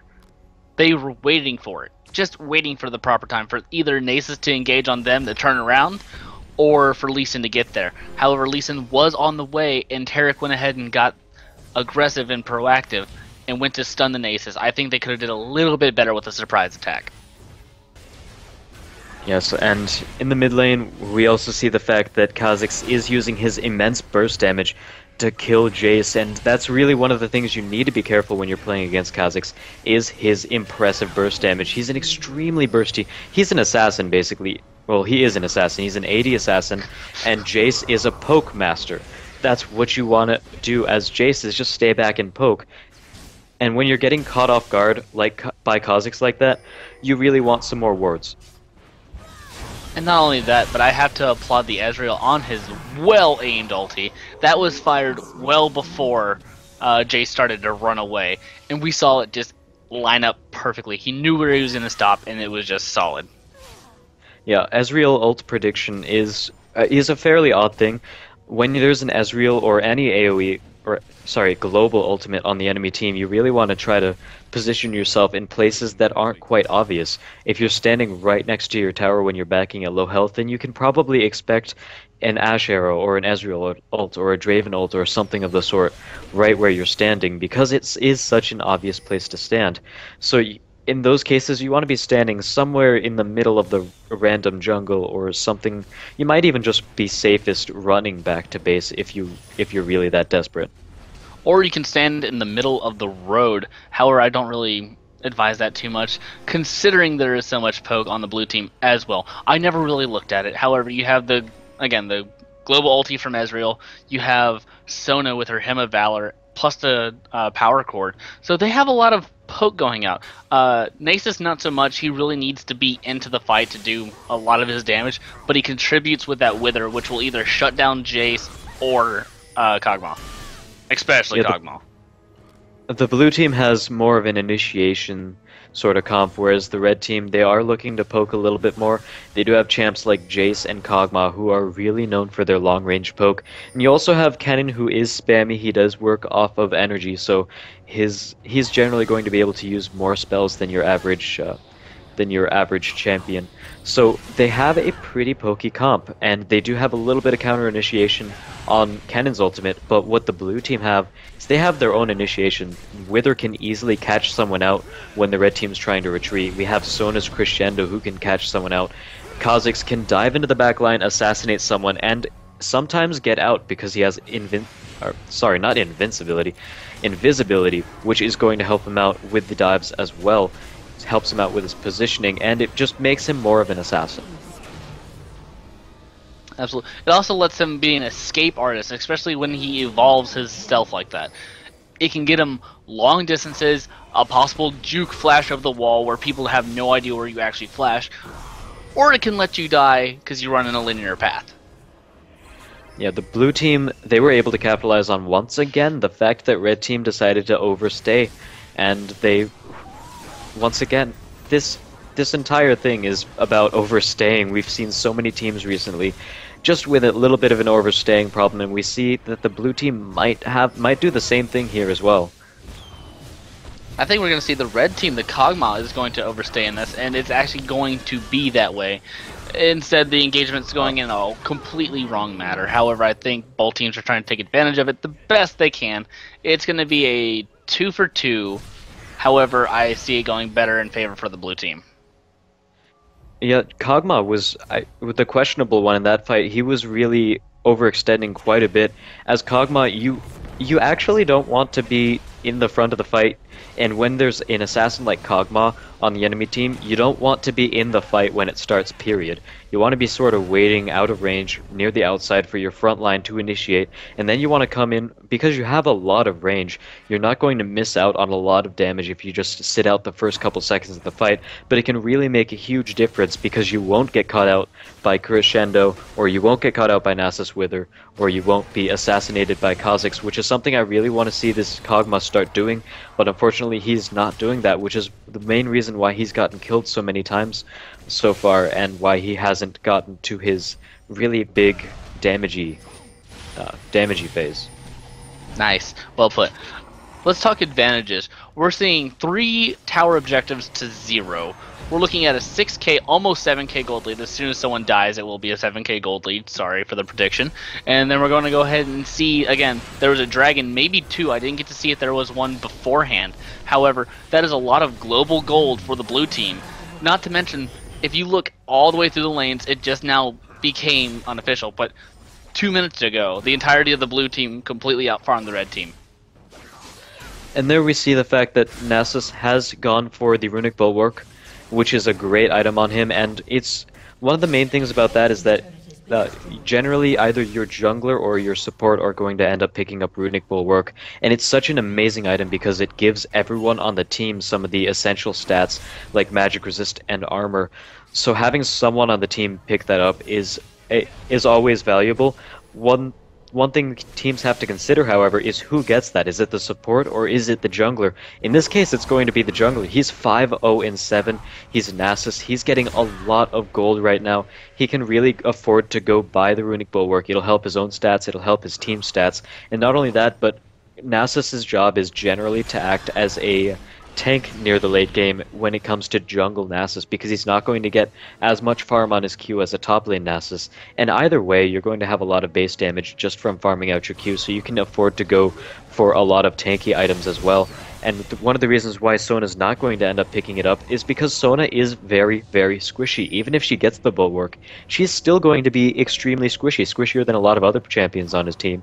So if she were to die first, then that buff would be lost with the rest of their team, which is something they definitely don't want and something you have to consider when you buy aura items on certain champs. And you took the reason for it right out of my mouth. Yes, I really love when the tank, the actual tank, picks up the auric items, because that is who's going to stay in the fight a lot longer unless the initiation goes wrong. Say Nasus goes balls to the walls deep into the enemy team and nobody follows, they're going to lose that buff because it was a bad initiation. However, when a support carries it, it's usually a tanky support like a Taric or a Leona. Those are the people I like to see pick up the item. However, it usually goes to a jungler who I've seen default to be more tanky than damage. That's very true.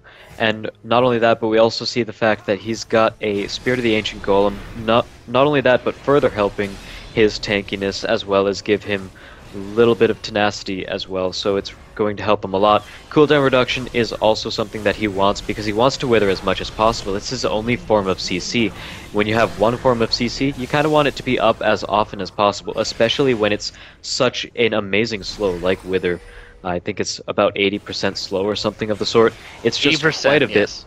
You also want the refresh on your Q as fast as possible. Not necessarily refresh, but you want it to come off of cooldown as often as possible, so you can help farm it up as well as put out damage, because it's really his biggest damage dealing ability. The debuffs to your attack speed and movement speed start at 35% at his current rank, which is max, and it goes up to 95%.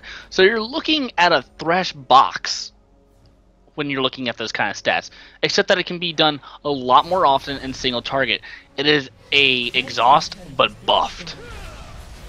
Yeah, he just picked up a Tiamat, so he's going to be proccing his Q on a lot of different champions, amplifying his damage, but honestly I'm not sure if it's the best item for him.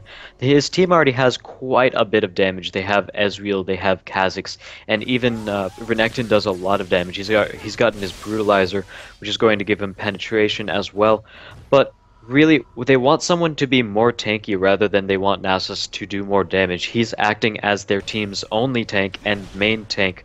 So I would have liked to see, in place of the Tiamat, just something more tanky. He could have easily gone with a Warden's Mail into a Randuin's, because Kog'Maw scales off of attack speed so well, and Randuin's slows attack speed, which is something that they might want to consider. But at this point, they are pretty far ahead. I mean, 13k is a very, very good amount. So it doesn't really matter all that much. They are very far ahead, and they're going to be winning this off of some of their own base item builds. But it's just something picky that I would really like to see better. No, I like that. I saw it coming whenever I saw the pickaxe and rejuve feed. However, I was just hoping it wasn't going to be that. While it is a great addition to damage, again, a Randuin's would have been better. Even a Thornmail in this case would be great, because when Kog'Maw starts doing that percentile damage with his auto attacks, he is killing himself faster than he's going to be able to heal, especially since he only has 2 Doran's Blades to heal himself. Indeed. One other thing I would like to point out as well is the fact that right now the red team is forced to stay in their own base, which is something that is really just showing the advantage that the blue team has even more. They have all of the outer turrets down. they have every tower outside of the base of the red team down, and they're going to get a lot of map control from this. I'm seeing not as many wards from the blue team as I'd like, and one thing I like about the red team is that they're warding right outside their base because it's in an easy spot where you can land some poke, and you want to watch out to make sure the enemy doesn't land that same poke to you. And not only that, but it lets you know if a Kha'Zix is going to jump over a wall, or an Ezreal is going to arcane shift over, or someone's going to use a power cord over the wall, or etc. There's so many different things that the blue team has that let them go over the wall that you need to know when they're out there so you can counteract it and turn the engagement into your favor. Kennen has finally picked up Azonias. It took him quite a bit. It's going to help his team fight out quite a bit as well, but unfortunately it is a little bit too late as the rest of blue team is just so powerful, and they're even fighting without him right now. Diving right past the tower. They've got so much dive potential. Renekton's got a couple of dashes as well as a stun. Kha'Zix, as we know, is a very bursty assassin. He has jump as well as a couple of stealths on his ultimate. It's really, really powerful, and the red team is surrendering. There's not really much they could do to bring this game back, and for a while that's been the case. Kog'Maw just wasn't playing to the level that he needed to be. He needed to get to his late game earlier than he did. He's only 3 and 4, 170 farm, not quite the most in the game, and at 25 minutes it's not too substantial, especially considering your Kog'Maw. You want as much gold as you can to get into the late game, but he was not able to do that, so he's, as a result, very far behind. And we can see how far behind he was when you look at the final gold count, 7.6k. Let's go look at Sona at 7.4k. She doesn't have kills. She has assists. She doesn't even have a GP10 item running right now. And she had almost as much gold as the Kog'Maw. That is letting you know how far behind he really was. Oh, yeah. For the most part, I can't really call where that game went wrong. Obviously, we didn't see the early game, but the blue team was just able to make a lot more pressure around the map, and once again, the red team just kind of ended up overextending and getting positioned badly. We saw Kog'Maw step out quite a bit. He got bursted down by Kha'Zix really, really easily after a stun from Renekton or Wither from Nasus, something of the sort. And he just got caught out so easily. Jace even did the same thing, where I said he had to poke down Kha'Zix, but he was fighting too many 1v1s with Kha'Zix. He was standing too close, and as a result, he took way too much damage. All right. Looks like we're going to go ahead and get into another game as soon as Lunette gets us on. Now, hold on, I'm looking at something. Dark Knight, there is no Kage's pick on Sona. There was earlier. I guess yeah, she sacked it for a Sheen. That's what I'm saying. Active being current item. Anyways, the chat wants you to go ahead and cast one final game for the night. You guys up for it? Sure, as soon as you sub should. in. Yeah, Yes. right. I'm Sub in for me. Aw, really, Azza? I've done 3 games. You haven't done 3. Done 2. That was Yeah. your second game, along with Oh me. yeah, right. I was thinking I subbed in and casted with Hawkeye and then you and then Kuro, but it No. was just you and Kuro. Damn. Gosh. Dirty, filthy liar. Dragon Slayer. What would you guys rather do? Because I have a meeting I have to get to soon. Well, if you gotta go to a meeting, you How should important get is the meeting? I have no idea. I've never been to one of these meetings before. Then it's What important. meeting was it? The Gamers Network meeting. By the way, I'm glad you could hold long phrases because it let me cough in peace. Well, that's nice. Casting with a sore throat. OP. Oh, Dice. Oh, Dice is- no. Oh, no. Oh, no. Bug splatter. Yeah. Dice says Azza doesn't get human rights. Don't Well, you're not human. send. You're not human. Human? Human. Human. Good job. Let me go ahead I've and decided find that from now on, I'm this. probably going to try to get into the habit of, instead of saying damage, say damage. Why? Damage. I don't know, Damagia. This sounds that little bit more classy. So it's fun. Really? It sounds classy. Really, Every time in Ezreal this built game, a Manamune, and he's going to be able to put out a lot more damage oh in my order to do god, that. do this game and do lots of word replacements like that so I can giggle at you behind the scenes, Okay. please. Please. Only Alright, so, if I can... so this game's not going to be as serious No, as you don't have to be serious in any of the games. You've Oh, done in your that serious case- shit tonight. In that case, I'm going to my hick accent because Oh dear God. God. my actual accent will come out, and it's gonna be a lot of Yeah. fun. Okay. Alright, Okay. well whatever. I'm spectating a game now, so have no fear, guys. All You like right. that substitute teacher in the Key and Peele video? Word. So yeah. Instead of saying Damage, you used to say Deformiforge. Dear God, God, what am this I is gonna be listening to horrible. right now? This is gonna be god awful. Alright. So So we have For classy, and I'm gonna go for hick. This is gonna be great.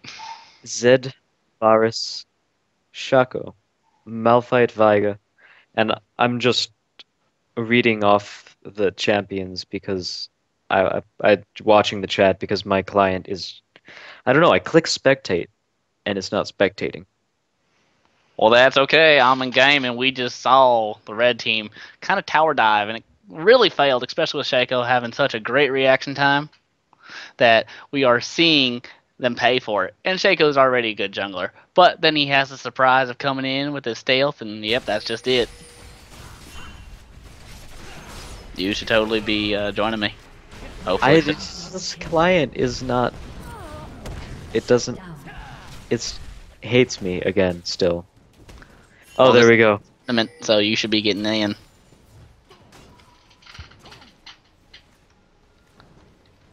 I think Lynette this one would creeping kill on me. Harry plays Smurf.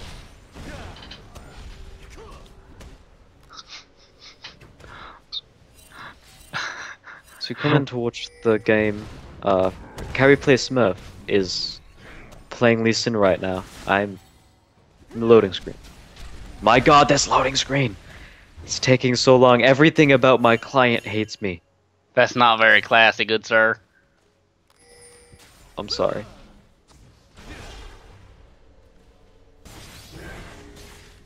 This is my Mine normal lasted accent. for about 3 seconds.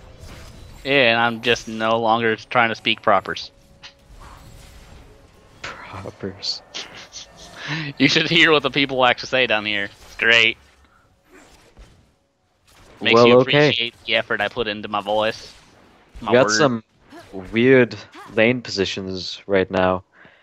If only I could actually do the type or the chat casting, because then I would spell everything the British way. So meter would be METRE instead of ER. And then there would be a U after every O.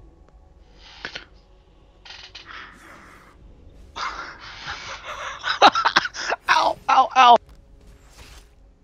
King Kuro just hurt himself. ow, ow, the coughing that hurt. Oh, it was coughing. Yep, and that Quinn.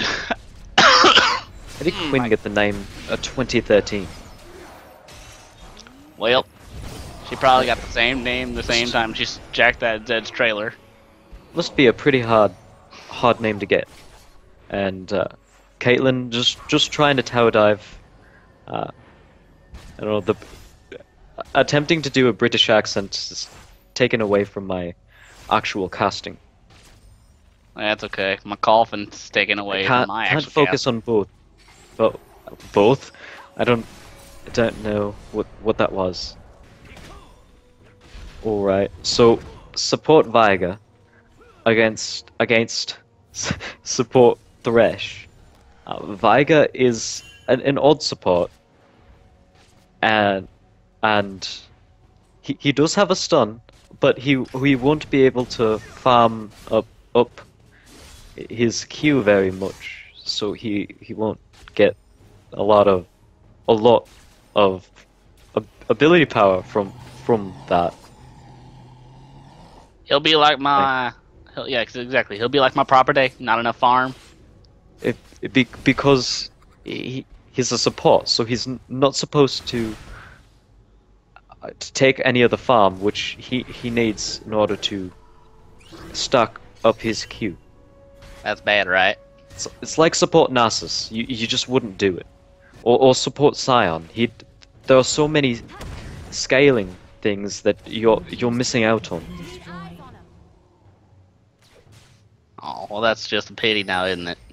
So, looking at these top lanes, we're definitely seeing this Quinn just chisel down this Malphite, and he's just starting to turn into some trailer trash, you know what I'm saying?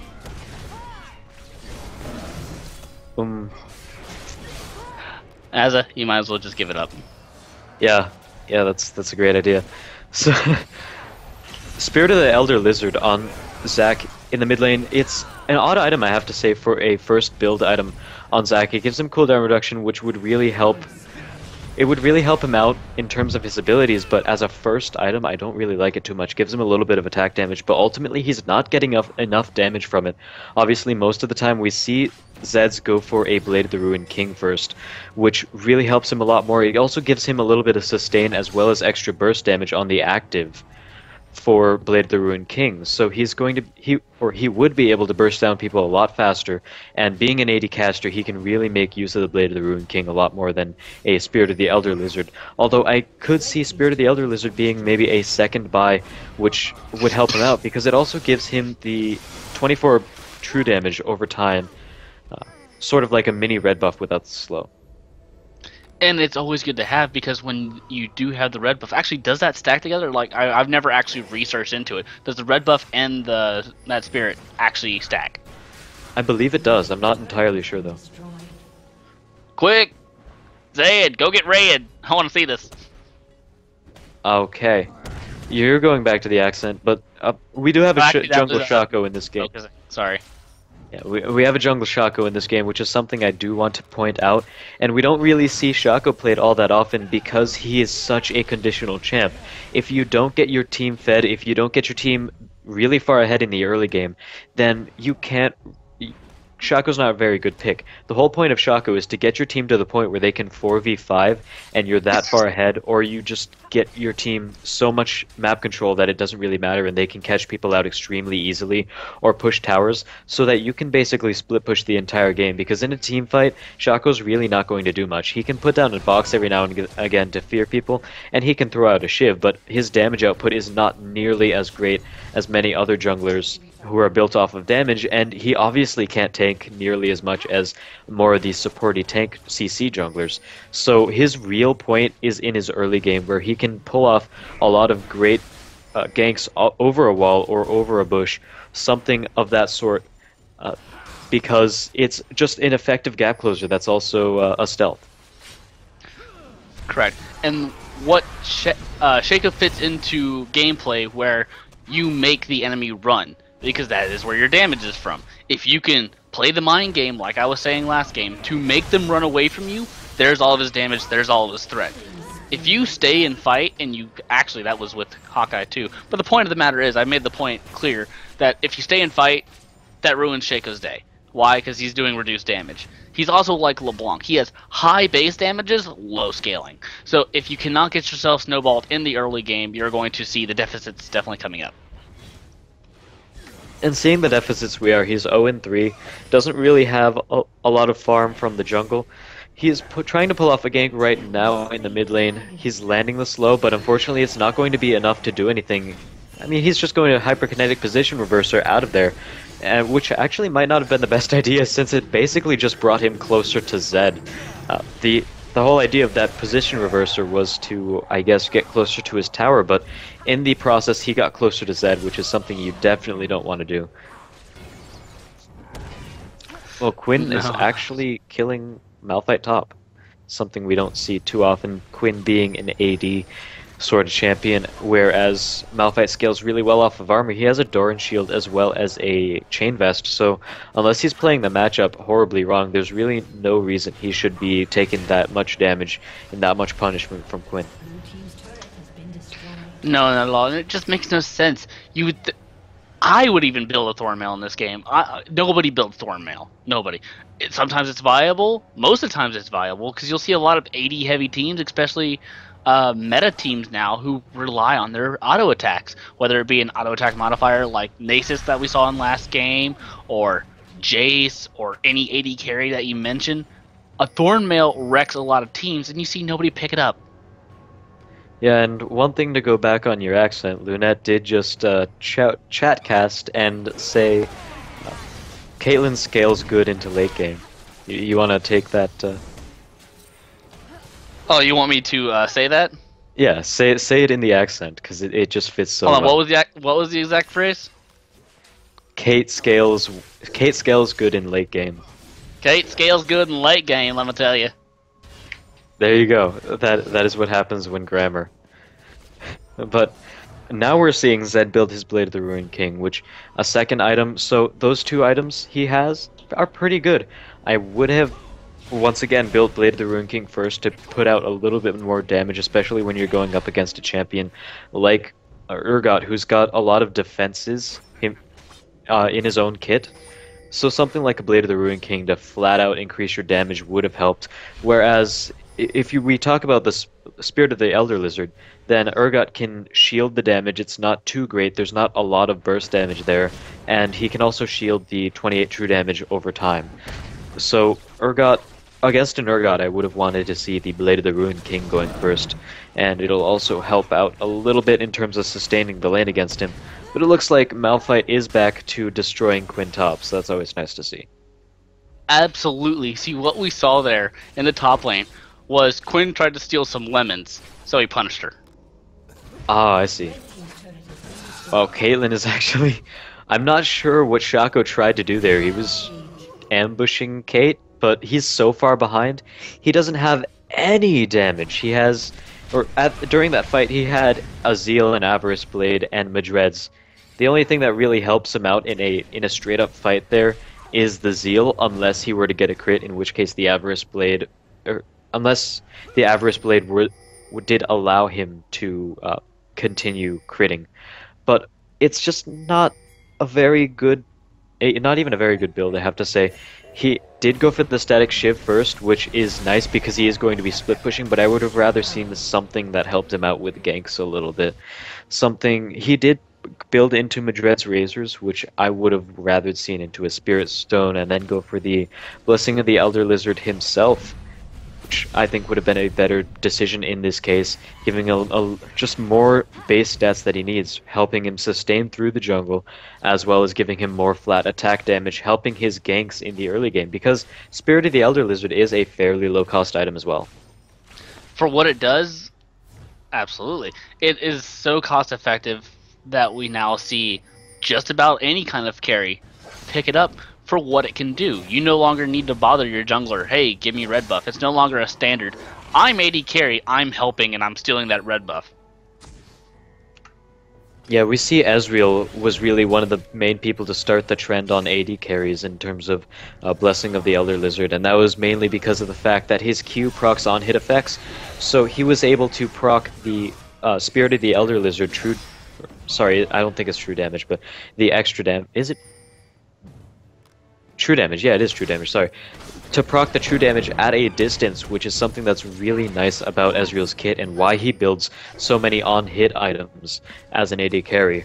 And that's really where he shines as a champion, is his ability to stay at range, poke people down, and kite with his Arcane Shift, and if he goes for an Iceborne Gauntlet, which most people do, he has a lot of kiting power with his Q as well.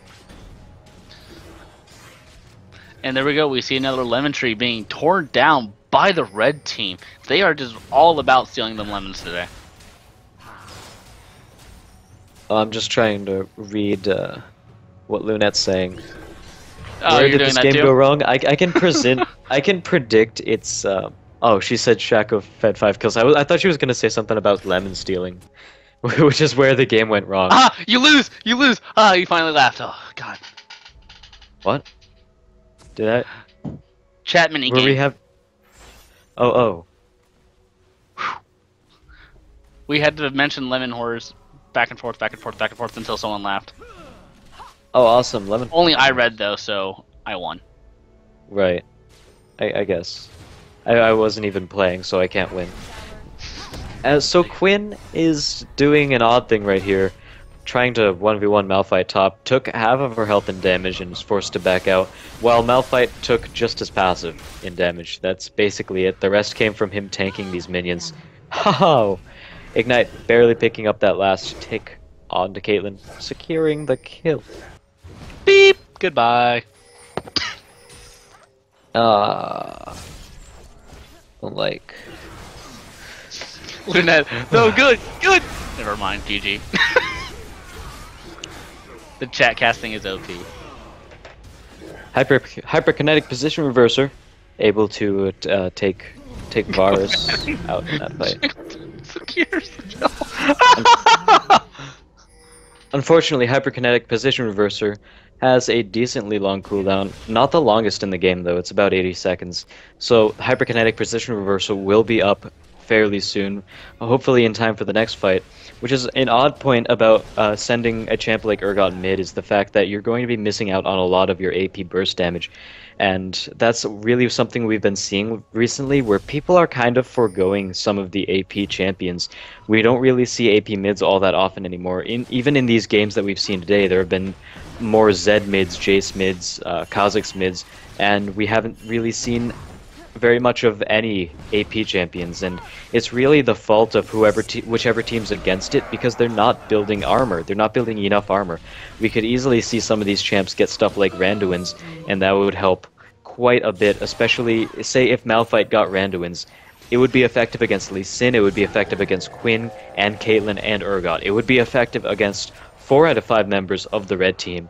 But instead he goes for a Thornmail, which gives him quite a bit of resistances and some return damage, but at the same time, I think a Warden's Mail into a Randuin's would have been a better choice on him.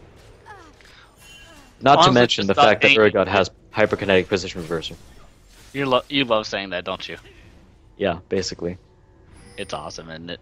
So, I think I'm gonna go back to the real voice. Is that your real? Actually, yes. This is how I can really sound. Your native voice. Yes. Yeah, I grew up like this. Yes. Right so. Hey, you should come analyze with us. Make it a 3-person analysis. I just said that might be a good idea. I will.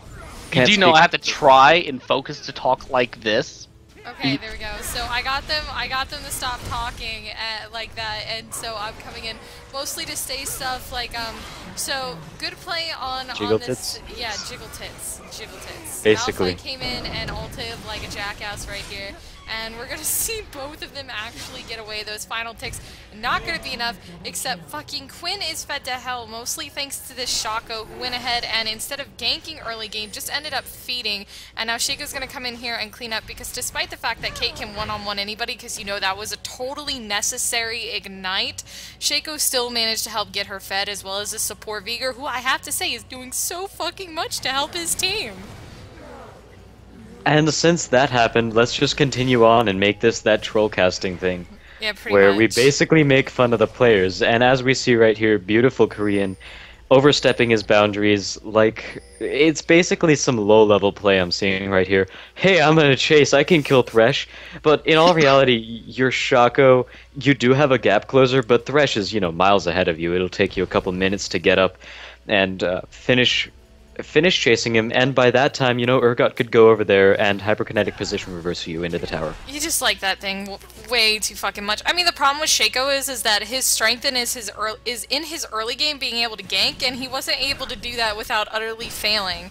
And his ganks were pretty awful. Yeah, we're seeing the ramifications of that now. And it doesn't help either that they have a fucking support Veigar, who, by the way, his ultis do so much to an AD champion. Yeah, the entirety of the red team is AD. I got an idea, I'll pick Veigar. And unless people swapped, Veigar was the last pick, because on the sides of the screen we can actually see the order in which the players were seated. We don't see the order that the picks went, but we see the order the players were seated. So assuming there were no trades, Veigar last picked Veigar, or Kiwi Lime last picked Veigar into a team with absolutely no AP on it. I got nothing. There's Thresh. I mean, we do have Thresh, who's a little Suck bit. it. But come on, what are you gonna ult Thresh as Veigar? Yeah, that's a great Yes. idea. Guys, I can take Thresh out of the fight. There he goes. Yeah. No, he didn't do it. I was gonna laugh. Yeah, and Shaco can kind of not 1v1 this Quinn, but luckily Zed's down here, so he's gonna help him out and help him not feed more. The problem is that Lee Sin is coming up for him. And oh look, Caitlyn can still 1v1 anybody in the game pretty much without a problem. Of course, Urgot, like a bastard he is, fucking Jiggle Tits will go ahead and pick up that kill. And now he's gonna go in and poke him down because... Where's the hyperkinetic precision reverser? Yeah, I know, that's exactly what I was waiting for, but nothing. Just absolutely fucking nothing, man. Yeah, he needed that. He could have easily turned that fight around, brought him closer to Caitlyn, so Caitlyn would... He could have stood on the trap, and... Position reverser, and Bar is going in with the flash going out, and Caitlyn coming in way too fucking late to try and help Lee Sin try to go in here too, but Fatman, Jiggle Tits is gonna go down here. Shaco picking up the kill, and now Lee Sin coming in, and he's gonna have to back off his Malphite. Once again, ult in like a jackass, in the Thresh box going down. Caitlyn will manage to get out of here, because again, she's fed to fuck, and then Shaco's gonna end up going down because he's been a fucking baddie this entire game. Var's coming up trying to do something, but it may not be enough, as once again we see Caitlyn trying to run a Malphite, and a nice pullback by Malph will go ahead, or Thresh rather, will go ahead and keep her alive, but at what cost? As oh my god, there we go. There's what a the hell? Kickoff. I know, right? I'm trying to figure out what the Kate. fuck happened. What'd you do there? Double kill for Malphite, and now Quinn is here, and she should be able to kill somebody, you know, unless Viger comes up and ults her again, and then she won't be able to kill him. But no, Viger's just gonna put down his freaking stun thing like an asshole. I have to say, Malphite, what a great idea. Ulting into the backline, trying to kill Caitlyn right through a Thresh when he's the only one on his team there. Yeah, expect not to get CC'd. When has that been a thing? Oh, Thresh does CC. Oh, wonder when that happened. Yeah, and I guess Quinn, Viger finally 1v3. able to help his team out right there. I know, Wait, he does right? CC? Yeah, it's a goddamn miracle. Okay, I'm He gonna just let kind you of guys stunned keep someone. talking. I'm Yeah. not I'm surprised not he sure managed how to he get stun landed off. that stun. Yeah. Yeah. I don't know. Quinn kind of just stood right on top of it. Turns out that Urgot was a TDTV regular, is he? Oh god. Platoon? Yeah, actually. Oh god. Somebody should send him a messages. Send him a Is he watching the Days of O? Send him a message. Maybe. Okay. Maybe. So I'm gonna let you guys keep talking. I'm gonna have some popcorn, okay? Okay, you do that. Popcorn. Yep. Alright, meanwhile, we'll get on with this troll casting. So, like we said, neither team has AP. It's kind of stupid. I guess, you know, blue team is relying on Viger to be their mage, which he's building a Leandries as well as a Morellonomicon. Leandries does not synergize What kind so well of- with him. And what the hell, Quinn? What Why kind did of you just items run are these past it? on I don't know. Viger? I don't know. Honestly? I don't know, they're terrible. Malphite is just content to die at this point, like seriously. He just... Oh man, that was actually a pretty nice ult away. Too bad that Jiggle Tits and Caitlyn are here, and that ult isn't going to be up for the next fight, which means that Quinn is pretty much going to be able to butt-fuck everybody. She's going to go in here, get caught by the stun, and then Varus, Viger once again deciding to ult the AD carry. It's going to manage to pick up a kill, but still not a good idea, as Urgot goes ahead and uses his ultimate and gives Viger the motherfucking double kill. That is an AP Viger. What the hell are you doing? So you know what my Yeah, favorite part of that engagement was? You didn't say hyperkinetic position reverser when Oh, you I'm play sorry. by play. I'm sorry. You have to do that. Okay, Guys. I'll make sure to. What's up? My favorite part of that. Quinn goes in, jumps on the Malphite, jumps back, and as soon as she sees the event horizon, she goes, "Oh my god, wall!" and runs into the wall and stuns herself. Just like, really? Yeah. Yeah, I Whoa! expected more from these games. Yeah, I honestly did see did. this one. This one is a little bit disappointing. It's very back and forth, but it's because there's shit plays on both ends. I don't know. My god. I don't know what's going on.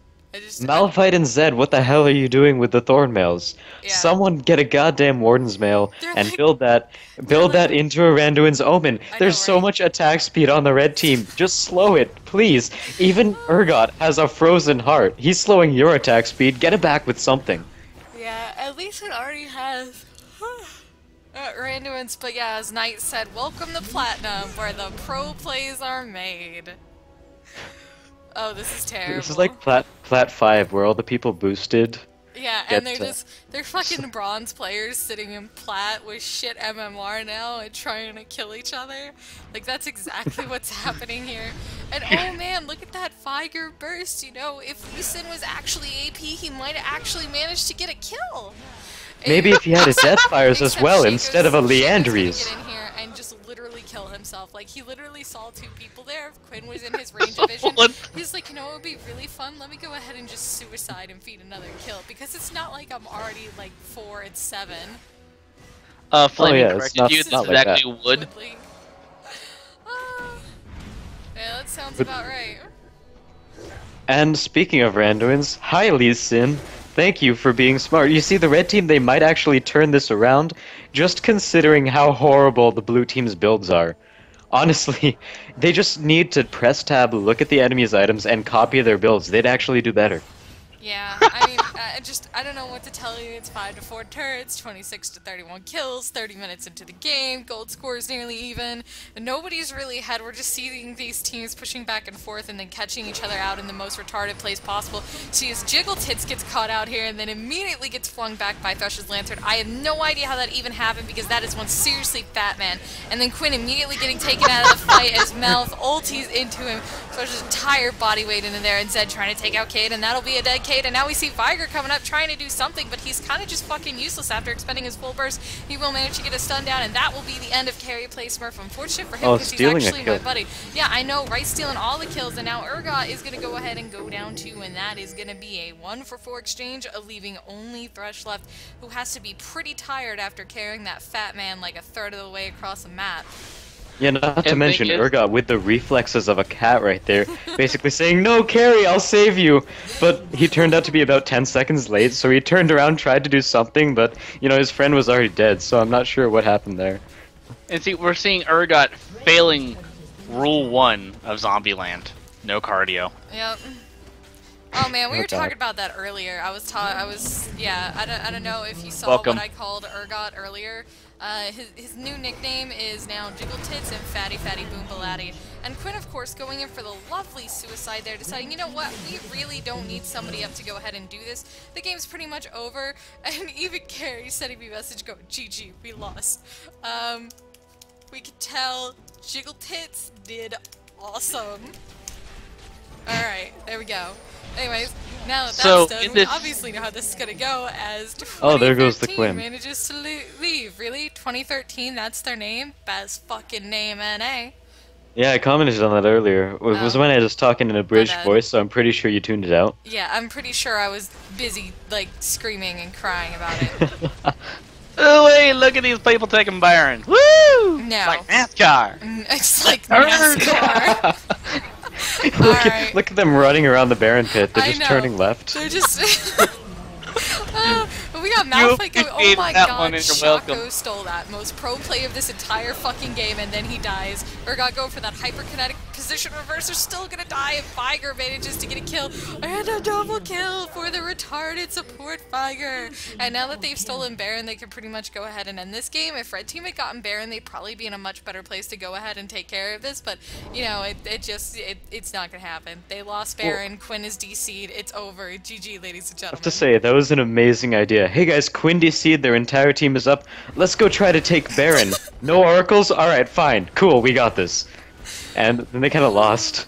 Yeah, that is, To put it best- simply. best decisions at A. So all in all, really retarded game to end the night on, so we're just kind of trolling it up at this point. I don't think anybody gives a shit. Motherfucking support Viger feeding Shaco still My God, managed to win this seriously. goddamn game. Anyway, so couple last things, as we say in my country. Oh, no. Dos muertos. Yeah, Viger, good job. No. No. Anyways, Viger was getting a Zonia's instead of a Deathfires, which you're playing support Viger, it's percentage of their health. Just get the damn item. You're not going to Yeah. get that much AP. yeah. Also, on my last note, since we are troll casting this, card games on motorcycles. Okay, I'm done. Alright. Ladies and gentlemen, that is going to be it Hyperkinetic from position us. reverser. That is going to be it from us here tonight. It's been great casting for you. We'll go ahead and see you tomorrow with some